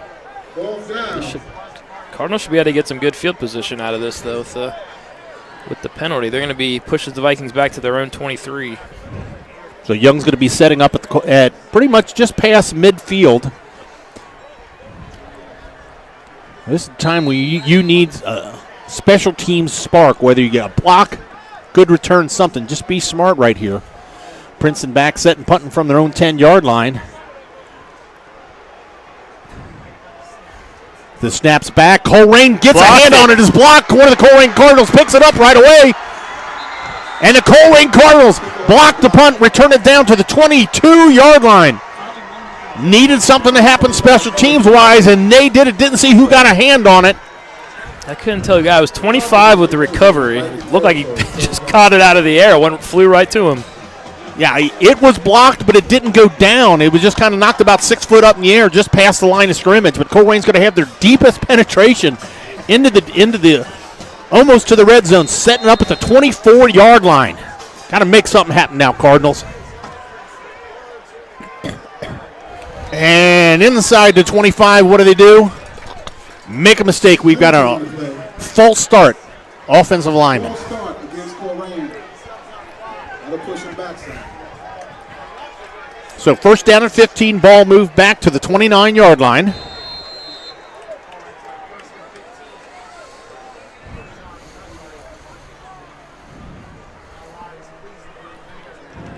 Rain has picked up again. Not much. That annoying mist again. Wing formation, one wide receiver. They check to the play. Looks like lots of room off that left side for the fullback. And they feed that left side to the fullback. I saw what you saw, Coach. Gets the penalty back and a little bit extra. Going to give him 7. Ball down to the 23-yard line, second down. They're getting 6, 7, 5, 6. Just that spread them out and just run them straight up the middle. I don't know why they keep getting off that once they get down there, but still wide splits. Still again. Checks to the sideline. Princeton are not really doing anything changes up front. Another handoff up the gut. He's going to get another 5 or 6. Depending on the spot, one of the officials marked him a little bit shorter than I thought. Yeah, I thought he got. Yeah, I don't know if he drug a knee when he was down driving he got through the down pile. about the 17, I thought. But it'll be third down and about 5. They need to get to the 14-yard line. Shorten up the splits a little bit here. Look to the side. Kind of something different. They line up and they look to the sideline, maybe change the plays. They look motion, feed to Flowers, but no, he keeps it himself, but Viking defensive lineman stays home. Quarterback keeps it. I don't think he got anything there. Nothing. Stopped at the crossroad. That was number 11. So it'll bring up a fourth down and 5. 2:30 left to play in the third quarter. You know, we haven't talked about playoffs and how this game implicates. It doesn't matter. Every team now in our district makes the playoffs. So why not? Your last game of the season, let's go for it. Fourth down and 5.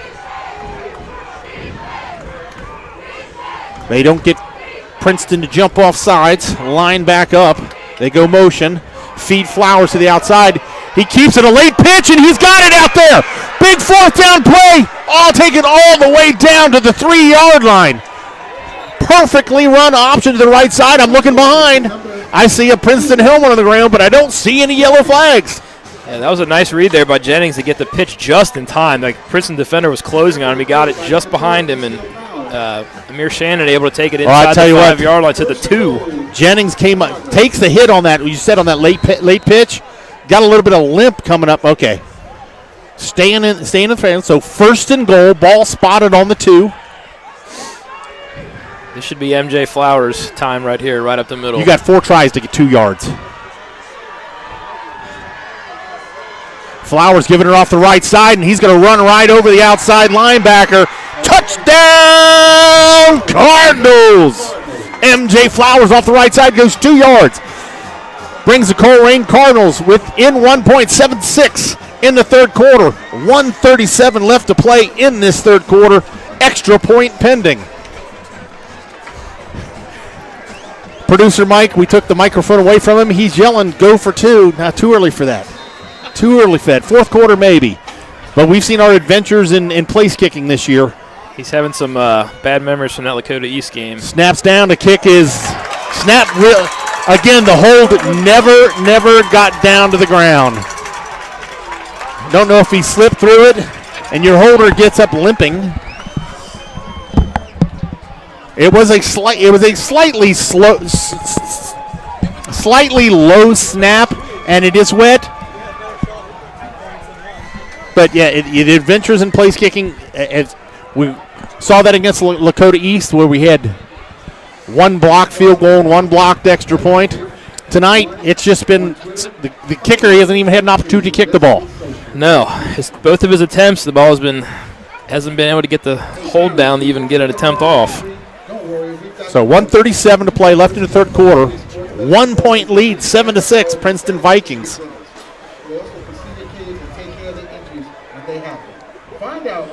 E.J. Engelman along with Jaleel Engelman. Don't tell me 23 is another Engelman. Nope. Daniel McLean. 37 seconds in the third quarter. Vikings 7, Cardinals 6. So Young for the Colerain Cardinals going to be teeing it up on the 40. This Colerain defense has got to go back to work. Is it too early for an onside kick? Probably. But I wouldn't be opposed to a squib kick. As I said, the rain's picked up a little bit. Wet field, oblong ball.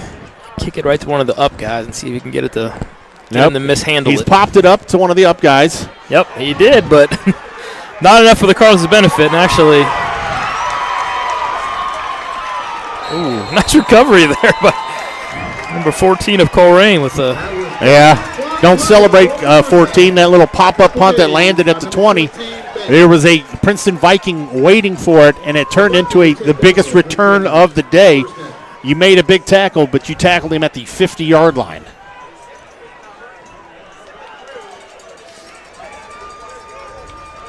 So here's this Princeton vaunted offense. Been held in check so far tonight. Don't see if defense can do it again. Mikhail Lynn takes the shotgun snap, looks back. He's got a little bit of time, looks to the out receiver. No, he drops it. And again, it's a slick ball. That ball's dropped. TJ Engelman, they found him out there. They found their weapon. The Cardinals didn't get much pressure on that play, and he had plenty of time and found an open man and bounces right off his hands, incomplete. Yeah, didn't see if Jarman was coming or they dropped him into coverage right then because they went 4 wide receivers. Yeah, I think he dropped in the coverage because it looked like it was just a lineman rushing there. So the Vikings break the huddle. 4 wide receivers. Jarman lining up on this left side again. Showing blitz. Comes straight at. They're running a screen. Oh, almost intercepted. I'll tell you what, that screen was blown up before he got there. Jarman came off the left side unblocked and was able to get his hands up and interfere with the play there. Lynn had to get rid of that quicker than he wanted to and didn't get enough on it to complete the pass. So Princeton's struggling. They got too many guys on the field right now. The play clock running. Struggling getting the right personnel out there. They've got it. Still 15 seconds left of the play clock. 3rd down and 10. Shotgun formation, 4 wide receivers on the outside is a full blitz. He eludes the blitz, but he's looking to run. Lynn looking to step out, but there's nowhere to go. He's going to get back to barely to the line of scrimmage. Actually, they're going to give him the line of scrimmage. That's going to bring up a 4th down for the Princeton Vikings. Good stand there by the Cardinals defense. They've done their job. Any positive yardage. They've done their job. They definitely have. They got the best starting field position for the Princeton Vikings all night and didn't give up a yard. Hell, they probably only lost 12 seconds on the clock, too. Yeah. So, again, here comes the punt unit for the Princeton Vikings, kicking from his own 37-yard line. Colerain got a hand on the last one. The snap is back. Kick is off. A decent kick.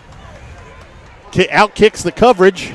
But tell you what, on a slick field, tell me that's going to happen again. Like a 9-iron, that ball falls at the 6-yard line and stops. Just completely stopped. You see that sometimes on a rainy night like that when it lands in a mud puddle. This is fake. This is fake grass. It's supposed to bounce. That. How did he do that? Young was back there for the return and did the right thing. It's inside the 10. You can't get to it. You let it bounce into the end zone. That ball just stopped.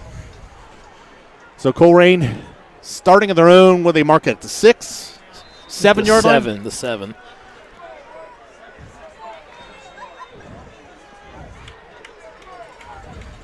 Feed up the Flowers right up the middle. Not much happening Nothing at there. all. Interior defense stops him at the line of scrimmage.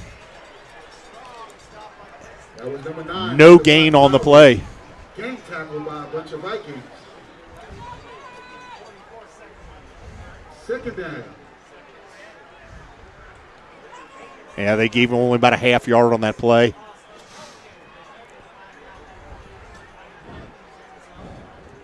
Jennings under center. They've widened out the splits again. Keeps it this time away from Flowers. Breaks to the outside. Princeton Vikings overplaying Flowers that time. They didn't do anything different except Jennings kept the ball. We're going to give him 5 on that. 10 seconds left to play in this third quarter. They really don't have to run a play. I think they just recognized that on the clock. As the clock strikes 0 here at the end of the third quarter, your Colerain Cardinals trailing the host Princeton Vikings. It's cold out here tonight. Yeah, 7-6. We got 12 minutes left to play. Colerain has the ball. Their own dangerous, down in their own end. Ball at the 14. They need to get to the 23. Attention all spectators per GMC bylaw and Princeton City School policy. Spectators are not permitted on the field. Yeah, thanks again. Jason helping us out here. Mike doing his thing on the keyboards, keeping internet good. Doing good so far, Mike? Doing well. So thank you all who's sticking with us. And again, happy anniversary to my son and daughter-in-law. We'll see you guys tomorrow, their second anniversary. Again, hello to Chris Himonitis. Yes, sitting at home. You know, Chris kind of took this year off stepwise because kids got fall ball. Hey, Chris, I don't think the kids are playing baseball tonight. I'm just saying. You could be standing out here in this beautiful weather with us. So I'll tell you what, that's the quickest we've ever had. Princeton stat guy just run us out here. Colerain with 223 yards rushing to Princeton's 125 total yards. Those interceptions were huge. Yes. So waiting for the officials, waiting for the chain gang. Big switch between quarters. Still waiting on the chain crew. So 3rd down and 4. Wing formation, nothing. They went hard count, and everybody moved. We had some Princeton Vikings move. We had some Colerain Cardinals move. Did the offensive line draw the defense, or did the defense draw the offense? Pretty much when it's a coin flip like that, the offense is going to get called every time, and that's what's going to happen.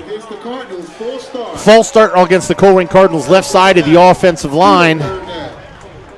It's going to remain 3rd down, but a 3rd down and 4 is turned down into a 3rd down and 9.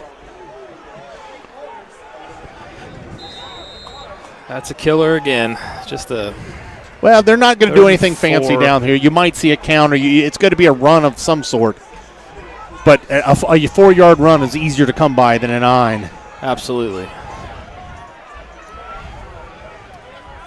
Colerain's line up, wide splits, wing formation, motion to the outside. We hit a counter.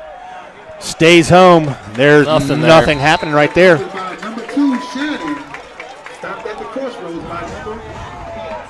He's going to pick up 2, but it's not going to be enough. So special teams for Colerain's got to step up from here. We need a good snap, and a good kick.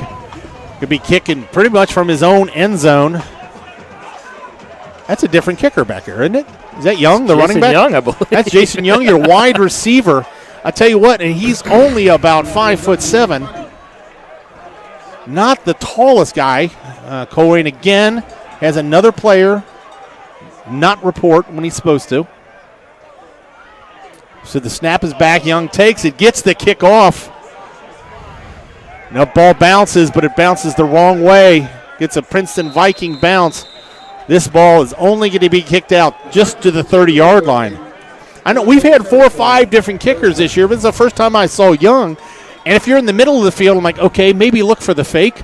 But if you're standing in your own end zone, you need 9 yards. He went to their fake. That's kind of – we've had a couple high snaps the last couple, as I said, and he is not the tallest guy, but he does his job right there. That one looked a little high, but he was able to get up and get it. So the ball will be spotted short field for the Princeton Vikings. As I said, only 125 yards of offense for this Vikings offense. They only need 30 to get another score. Shotgun back, snaps back. He's got a little bit of time. It's a fade route. And into the end zone, and Willis knocks that out of bounds. Just a quarter. No, I'm sorry. That's Foster, not Willis on the coverage. As Brian said, the Vikings only with 125 yards so far. They averaged 398 a game, so Cardinals defense playing strong tonight. Yeah, they just ran a fade to the end zone, and it was there. Didn't catch a number, but it landed in his hands. Foster does a good job for the Colerain Cardinals, knocks it out. Incomplete pass. 2nd down and 10.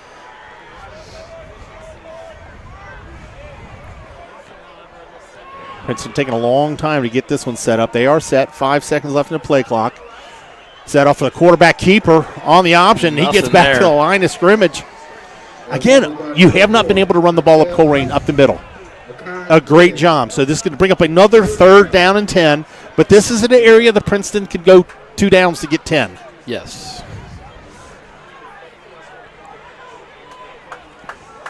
I'm surprised with the one-on-one coverage. We haven't seen more fades or even quick little outs to these wide receivers to get them in space. But anytime he's really had to drop back and take time to read something, Colerain's done good with pressure. Lavert Jarman, Colerain's going to set up extra defensive back. Only 5 wide receivers on the field right now. Yeah. For the Vikings. We got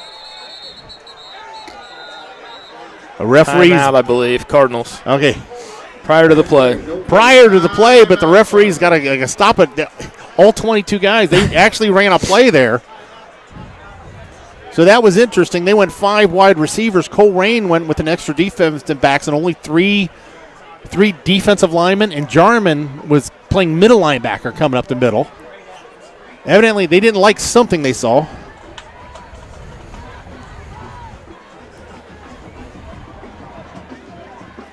Yeah. As I said, the Princeton Viking kicker he missed his first kick of the year. You know, he didn't hit anything over 35 yards, tried 45 yards earlier, came up short. But he's got a consistent straight leg, probably still out of his range if they don't get it here.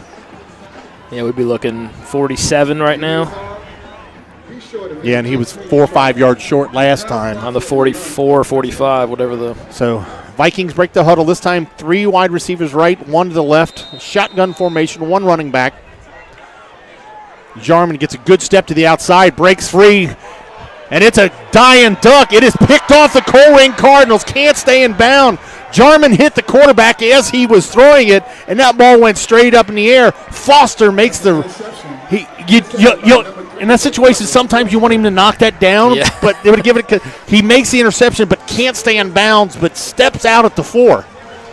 Yeah, that's a tricky one because if he doesn't make the interception, then they got another play, and you don't really want that either. So I think you got to just intercept it there, but not ideal to immediately have to step out of bounds inside the 5 again. So the Cardinals avoid give up the field position there and still hold them. That's like to no points. Coffin corner interception. Yeah, is that a thing? Pretty much. So Colerain again taking over inside the 5 at the 4-yard line. Just get something good on first play. Give yourself a little bit of space. Mace giving to Flowers. Flowers going to pick up 4 on the play. Number 9, Flowers. Tackle made by number 44, Ty Carter. Second down for the Cardinals. They're going to get, they are going to give him 4 on the play.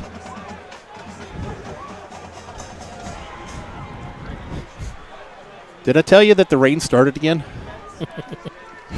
You did not. Only about half of us can fit under the cover. Cramped space up here. So the snaps back, motion formation, feeds the Flowers, he keeps it himself. Good penetration by the defensive end. They've stopped that quarterback keeper on the option to the right side. Looked like he tried to cut a field there and slipped. He slipped because there was penetration there by the outside linebacker defensive end. So 3rd and 6 upcoming here. Still inside the 10-yard line, their own 10-yard line. There's still plenty of time, so don't do anything stupid here where you're going to cause a turnover. Just run your play. If you've got to punt, you've got to punt. So this time, straight I formation, 2 wide receivers. Feed up the Flowers up the middle, and it's all going to depending on the spot, but it's going to be about a half-yard short, it looks like.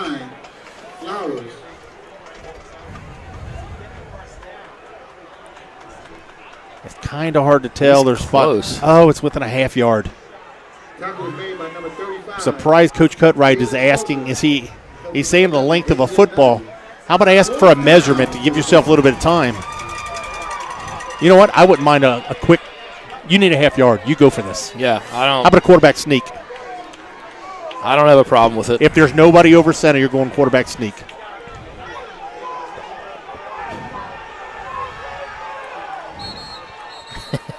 Princeton Vikings kind of caught off guard with the Colerain Cardinals rushing up for a little offense. Not sure what they wanted to do on defense, but so they called their first time out of this half. That's going to stop with 8:07 left to play in this game. Princeton clinging to a 7-6 lead.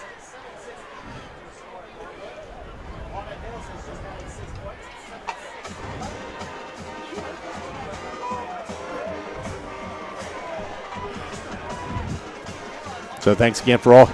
Radio, I just got a text, radio at We Are Colerain is not working tonight because our son has the password to it. I've been trying to figure it out all night, but thanks to everybody who's listening at home around Cardinal Country. We can't get an email from you, but we know you're out there, so thanks again.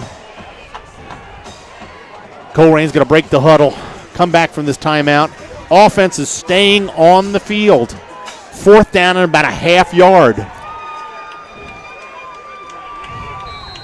Princeton Vikings can pretty much loading up the center. They hand off to the outside. It's Flowers. Flowers breaks the tackle. It's going to get out to about the 18-yard line. How about that? Picks up 5 yards off of that. The Princeton Vikings put everybody that they had in the A and B gap, and they went trap outside to the C gap.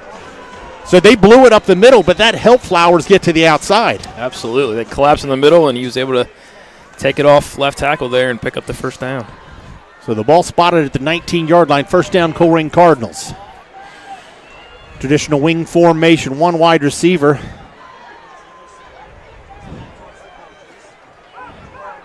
They run motion here, feed to Flowers. The ball's that's blown up from the beginning. Still gets about 4 yards. Yeah. Defensive lineman did really good and jumped the cadence, got in with the mesh point. Both the quarterback and fullback were hit at the same time as they had the ball. Yeah, he kind of shoved Flowers Jennings in the Flowers, but he's able to pick up 4. Handle the exchange and pick up 4 yards.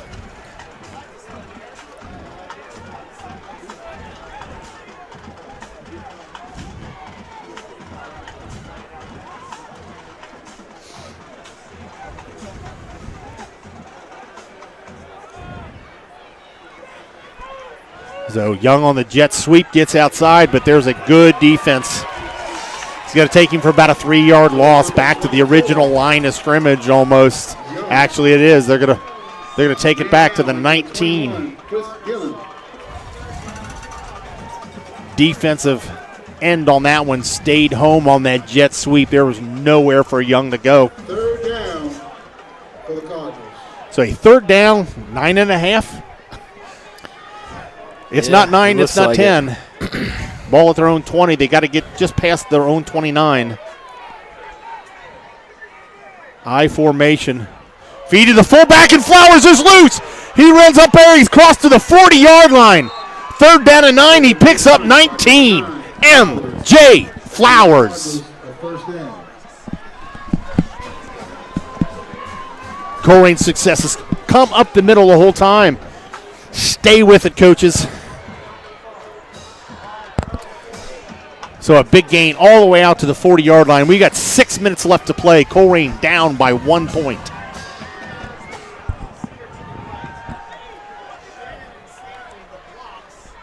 Sticking with the I formation. Snaps back.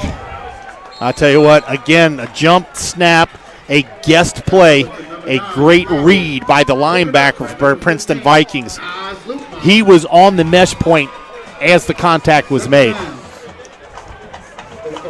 Yeah, he jumped the snap and definitely disrupted that play. He was almost in the backfield before the ball got back there. He was. So back to the line of scrimmage, 2nd down at 10.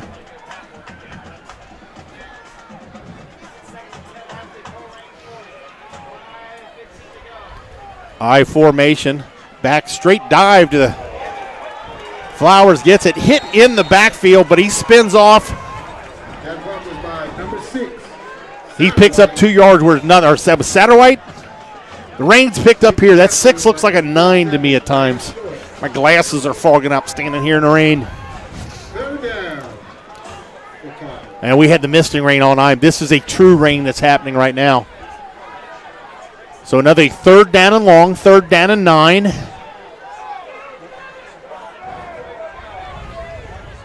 Back to the wing formation. Motion. They do the fake motion. Princeton stays home this time. The play's off. Feed the fullback. Keeps himself. Jennings sets his feet. Gets enough for the first down. Stopped by the quarterback. Was the last one there to take him down. Zay Jennings is going to pick it up all the way into the Princeton territory. They're going to mark the ball to Princeton 42? 47. 47. Referee's doing a good job tallying this off. He's not going to put the ball on the ground. As I said, the rain has picked up. He's not going to put the ball on the ground until they break the huddle. You're right, 47-yard line. First down for the Colerain Cardinals.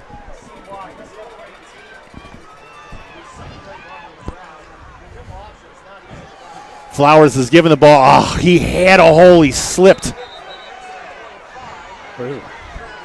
That was an awful late hit there after the play, but no flag. Play was already whistled dead. Yeah, but you had an offensive line and defensive lineman kind of engaged, and both of them kind of got undercut by the pile. And again, though, almost 3 yards on that play.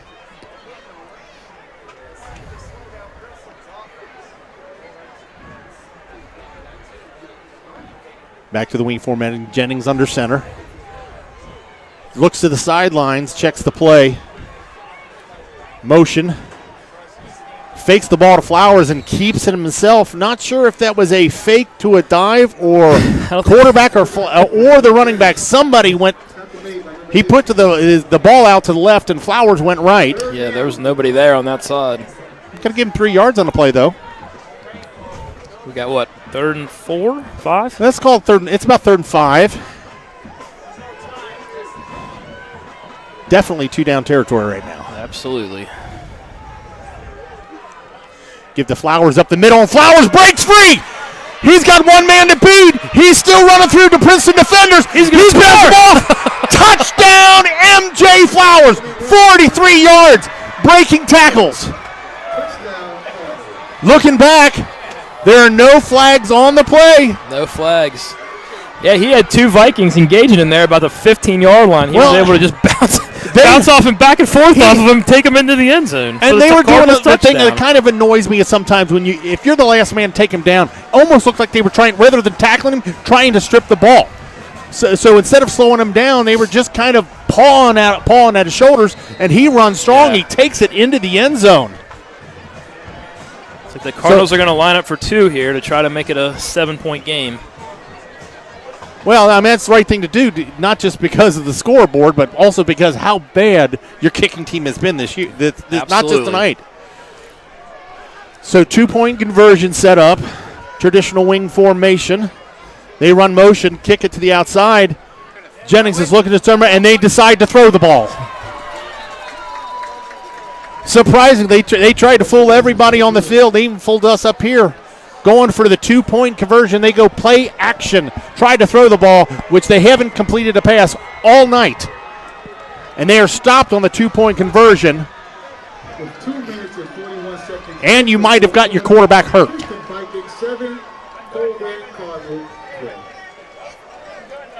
I'm going to shut up for a second, Jason. That's a perplexing play call there. They've been running the ball. In fact, we didn't throw the ball. Haven't thrown the ball since the first half. I don't understand why you decided to do it there. You just went 95 yards. 95 yards. 97 yards. Without a passing attempt. You needed 2 yards for the 2-point conversion. You go play action. And now the entire training staff are out on the field.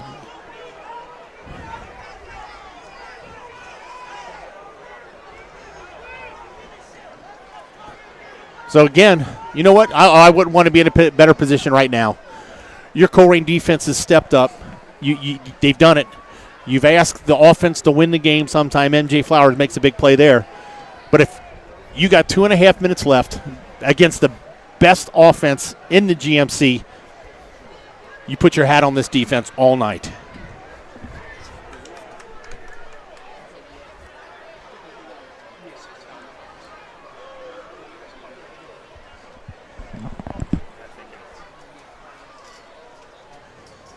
Is that Zay? No, it's off.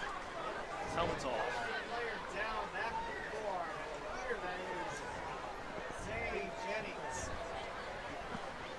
Is that Jennings? Yes. Jennings is sitting up at this point. He kind of got spun around and hit, it looked like in the back. That's Flowers. Is that Flowers? Yeah, that was MJ Flowers. Tell you, when the training staff ran out there, they ran out there quick, and everybody went out. But I tell you what, that's Jennings. Yeah, that's Jennings. That was number 8. Okay. That was number 8. But was great to see at that point. He just did a 50-yard sprint from the end zone to the sidelines. So whatever ever gave us a scare was temporary.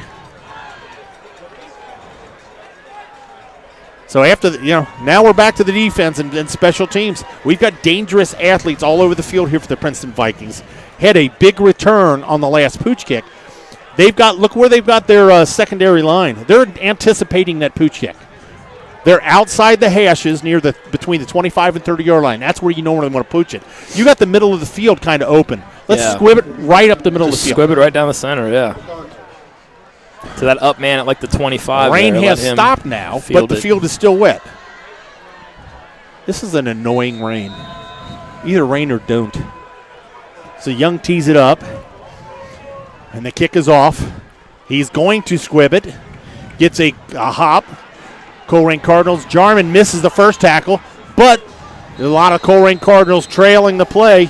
He's going to be stopped just outside the 32-yard line for the Colerain Cardinals. 2:36 left to play in this ball game.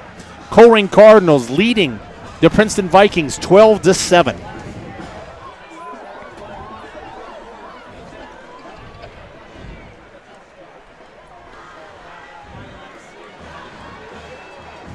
Here's where I'd like to see Lavert Jarman just feast. You know they're throwing the ball. Move him around from the outside to the inside and wreak havoc in that backfield, Mr. Jarman. No, they're dropping back into coverage right now, but a good pressure for the Princeton Vikings. The pass is completed. The first missed tackle, and he's out to the 50-yard line. But there is a flag on the play. It is a holding by the Princeton Vikings. So Colerain Cardinals did get penetration without Jarman coming this time.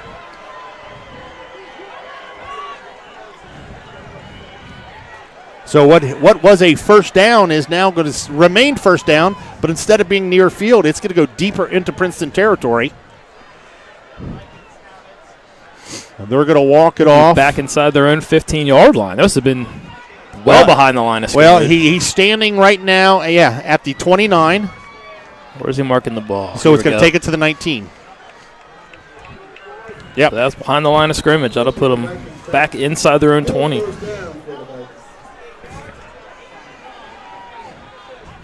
So the snap is back. A little bit of penetration. It's thrown off. Oh, Colerain Cardinal defender was a half a football away from picking that off. A tremendous throw by the Princeton quarterback. He threads a needle right there. He's going to get back the penalty and then some. Second down, and the ball's going to be spotted at the 34-yard line. That was almost picked off. What a beautiful throw. So it's second down and 8. 2:15 left to play. Snap is back. And he does a good job to throw it away. A good bear hug and wrestle by the left tackle. Yeah. Ball does go incomplete out of bounds, but there's a Colerain defensive lineman getting up a little bit slow.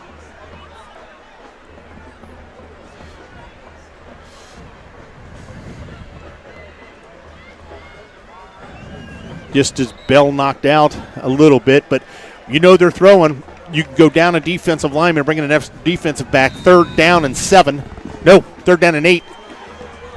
4 wide receivers, shotgun formation. The snap is back. Good penetration by the Colerain Cardinals. Just throws downfield, pick it off. Oh, almost intercepted. One of the Colerain Cardinals' deep safety was there. It looks closer to him than it is from up here than it was on that field. Yeah. When he let that ball loose, I said that ball's picked off, and he made a good break on the ball, but that was no man's land. Stopped the clock. 2 minutes left to play. Colerain with 12, Princeton Vikings 7. It's 4th down. Offense is staying on the field for the Princeton Vikings. Lynn's looking around, 4 wide receivers. They go silent count. Really doesn't do much. It's gonna be offside for the Colerain Cardinals. It's going to give them 5 yards. Does not give them the first down. Makes a first down a little bit easier in your play calling. You don't need 8 now. You only need 3. Almost 4.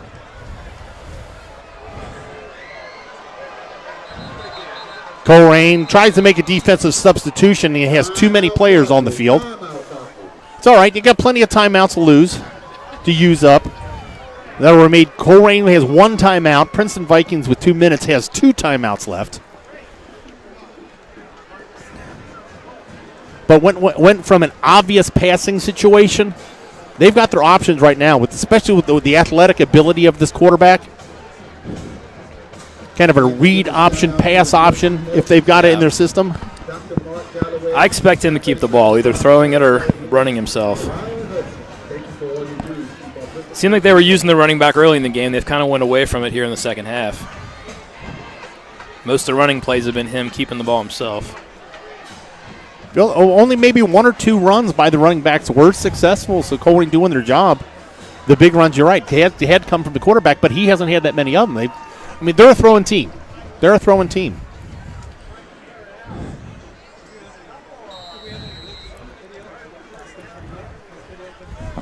So here we are. They break the huddle. They're back to the line of scrimmage.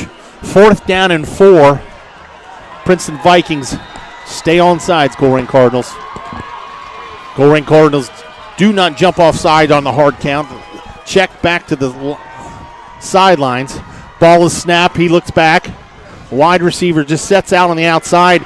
He's going to pick up the first down. Colerain was kind of setting up to stop the big play. They gave you that underneath one. They're going to say, hey, you're going to have to drive the field. So that ball is going to be completed for the first down. Ball spotted at the 46.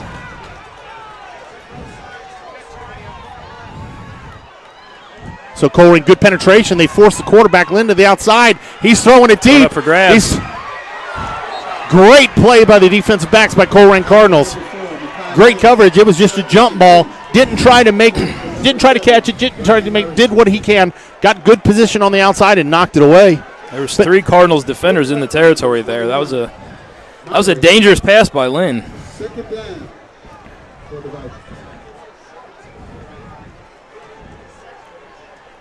Yeah, Colerain Cardinals are only playing with 3 defensive linemen. Sometimes they're bringing German. Sometimes they're dropping him back. So 2nd down and 10, shotgun formation. Quarterback keeps it himself. He's got some space. He's going to step out of bounds just enough for the first down. Yep. Yes. And now there's 12 minutes on the clock.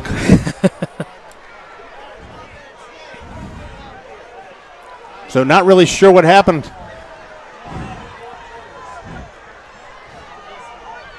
The official clock is always kept on the field, so they shouldn't easily be able to reset it.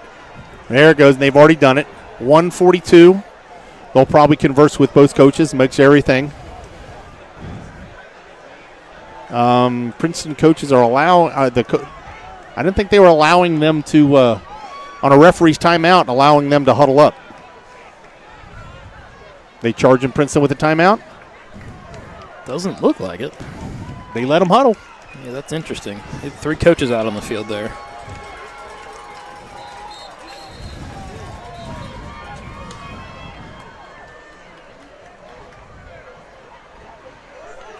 So I wonder if the clock is still wrong. Yeah, they're discussing it and staring at the clock. It's like they're still waiting for it to change to something else.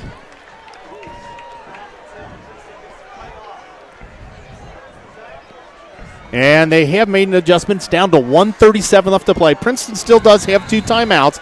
Ball spotted at the Colerain 42. Shotgun formation. We've got motion. Ball is handed off. It's a halfback pass, and there's nothing there. Colerain defense stays home. But what a great run by, that's TJ Engelman again. We saw him. Oh, excuse me, Jaleel Engelman.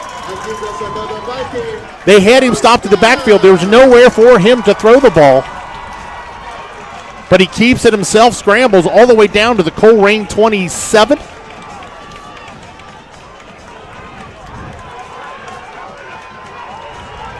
Colerain trying to make substitutions here. We're going to be caught with 12 men on the field. That one was by number 4, Kai Lynn. So it was a quarterback keeper. They caught Colerain trying to make the substitution on the quick snap there. So do you take the outcome of the play, which was rather successful, or you're going to still keep it first down? There's still lots of time on the clock. 1:24 is a long time to play. So they are going to take the penalty, not the outcome of the play. It's going to remain first down. First down at 5. The ball spotted at the Colerain 22.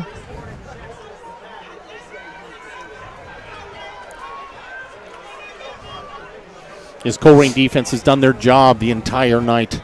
They need to step it up and kind of finish what they started. As I said, Princeton Vikings can beat you so many different ways, so many different weapons. It's like there's more confusion here between the officials. I'm not sure what exactly they're discussing here, but I don't know. Yeah, it might be a clock issue because it's either accept the outcome of the play.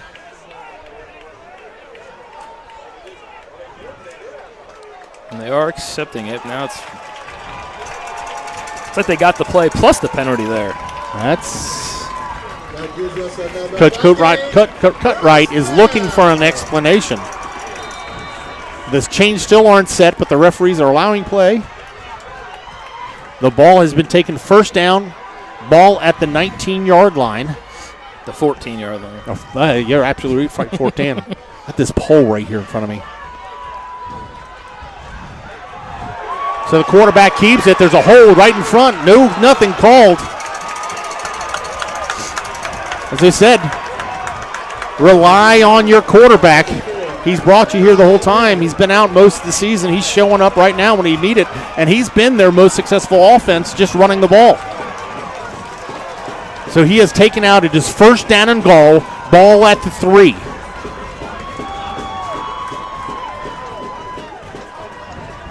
Colerain's just single coverage, sail out on the run. Clock did stop when he went out of bounds, and 1:18 left to play. The ball spotted just outside the 2-yard line. They've gone big in the backfield. Shotgun formation, but 3 running backs. The ball snaps back. It is stopped. Yeah, they brought 2 of the wide receivers. I don't know, maybe the tight ends, and put them back as lead blockers. We've seen it, the tank formation, kind of what Colerain has done. Colerain makes the stop. He only gets back to the line of scrimmage. It is still first and goal from the 2.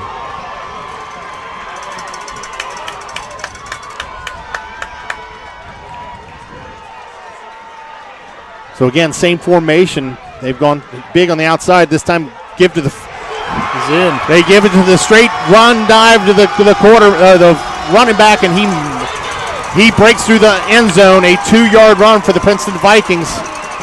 They've gone the length of the field, taken back this lead, 13-12.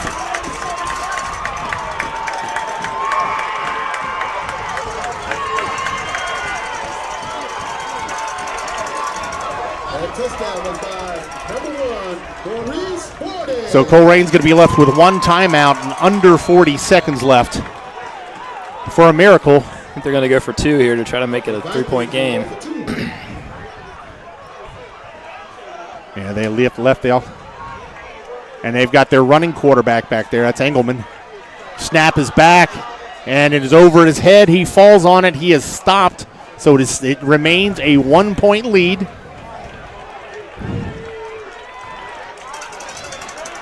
Colerain doesn't really have that big strike ability, but they've got to find something, whether it's a halfback pass, something. A miracle return. 40 seconds in the fourth quarter. Princeton 13. Your defense has done so well in the last couple of weeks, but you've got to be a little bit worn out. They were on, but you know what? Princeton, the pass wasn't working. Yeah. The pass wasn't, and they abandoned it. And you said it before we started. Their success tonight has been Lynn running the ball, and they just decided, okay, until you stop them, you're going to go one-on-one with all of our wide receivers. Then your linebackers are going to go one-on-one with our offensive linemen, and you got blocked.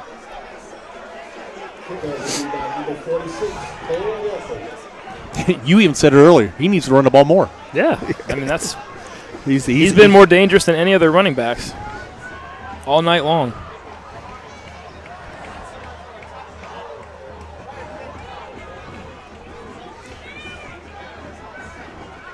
So 40 seconds left. Princeton Vikings going to be kicking off the Colerain Cardinals. They've had one kick into the end zone. They've had one kick come up short, but great coverage.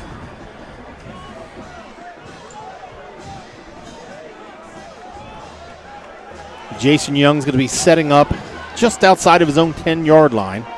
He's the only man deep, standing at the hash, so they anticipate just a kick right down the hash.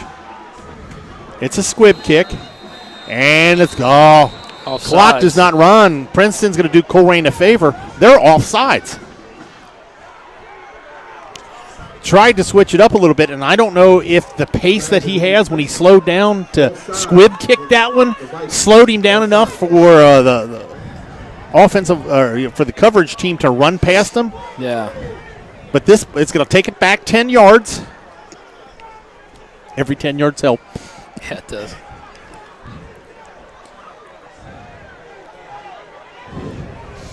Looking to the sideline is the kicker. Do you want me to squib it again?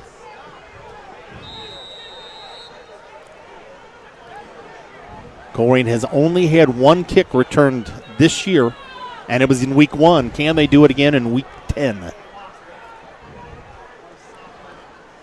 The kicker's off. He kicks it long. Jason Young takes it out of his own 20-yard line, looking for a block. He's got a little bit of a space, looking for coverage. He breaks through the just ran out of space. Did a great job. Almost went to the opposite side of the field, but ran out of real estate. Princeton forces him out of bounds at the 24-yard line. Nope, 34. So 32 seconds left to play in this game. Colerain only has one timeout left. Princeton's going to be camping deep. Great athletes out there. So almost something underneath, near the sidelines. But what's tough is do you have that in your repertoire? Well, you haven't just thrown, you can just throw the ball. No. That's the... Hey, how about this? A new quarterback. Oh, we're switching quarterbacks to the senior is in. The senior. Snap is back. Looks to throw. And we're going to get a pass interference. He impeded his route. The Colerain roster I had got wet and what is this? Okay, good. I got another one. Bryce, I believe? Yes. Quarterback Bryce Drake, your senior, is in. Not that mobile of a quarterback, more of a throwing quarterback.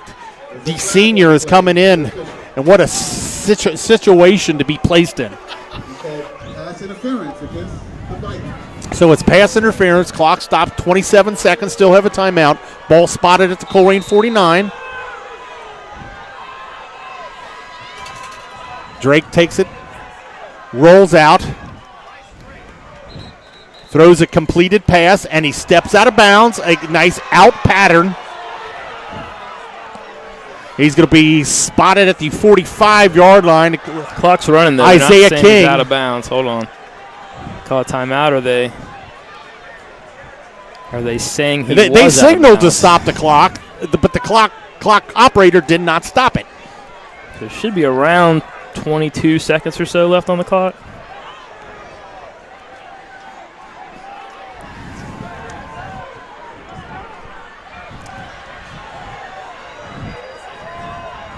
So they didn't make, well, they're still taking. Looks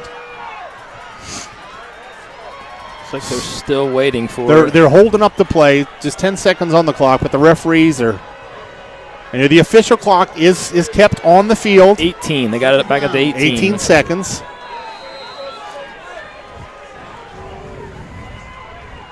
Snaps back. Drake looks. Little quick out again. Clock stops at 15. Colerain is out at the 35-yard line. How crazy this would be. You know what I'm going to say.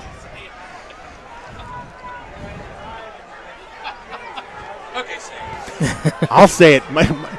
Mike's having our producer Mike is having a conversation with us, not realizing that he's turned his own mic off. How crazy would this be? But the most maligned part about the Colerain team, the kicking team, wins this game. They're at the 35. They only need about 10, 15 more yards. Is Drake looking? He's got nobody there, but he's got open space. But can he get down? He gets to the 30. 8 seconds left. Colerain does have a timeout left. Clock stopped with 7. The ball's going to be spotted at the 30. You do not have a timeout anymore. So anything that you do, you have to get out of bounds. If they would elect a kick here, this is a 46-yard field goal. He does have that long of a kick, but you've had 2 drop snaps. Drake is your quarterback. He's come up limping. He's the holder. Now his hands are warm now, though. That's true. That's true. I'm reaching. I say you've got to try the kick. You cannot take a chance of an incompletion or even a completion that you don't get out of bounds. Doesn't look like they're kicking. Nope. The offense is staying out there. So you're looking for soft coverage on the outside, that same out pattern. Maybe pick up 5 or so because Princeton is sitting deep. Zone coverage.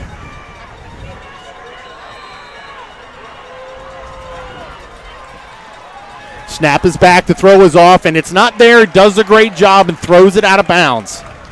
Great decision by your senior backup quarterback. So we're down to 5 seconds. Here comes the kick team.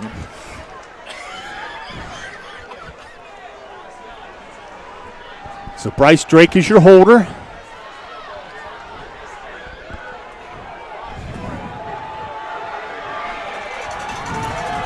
Princeton still does have a timeout left.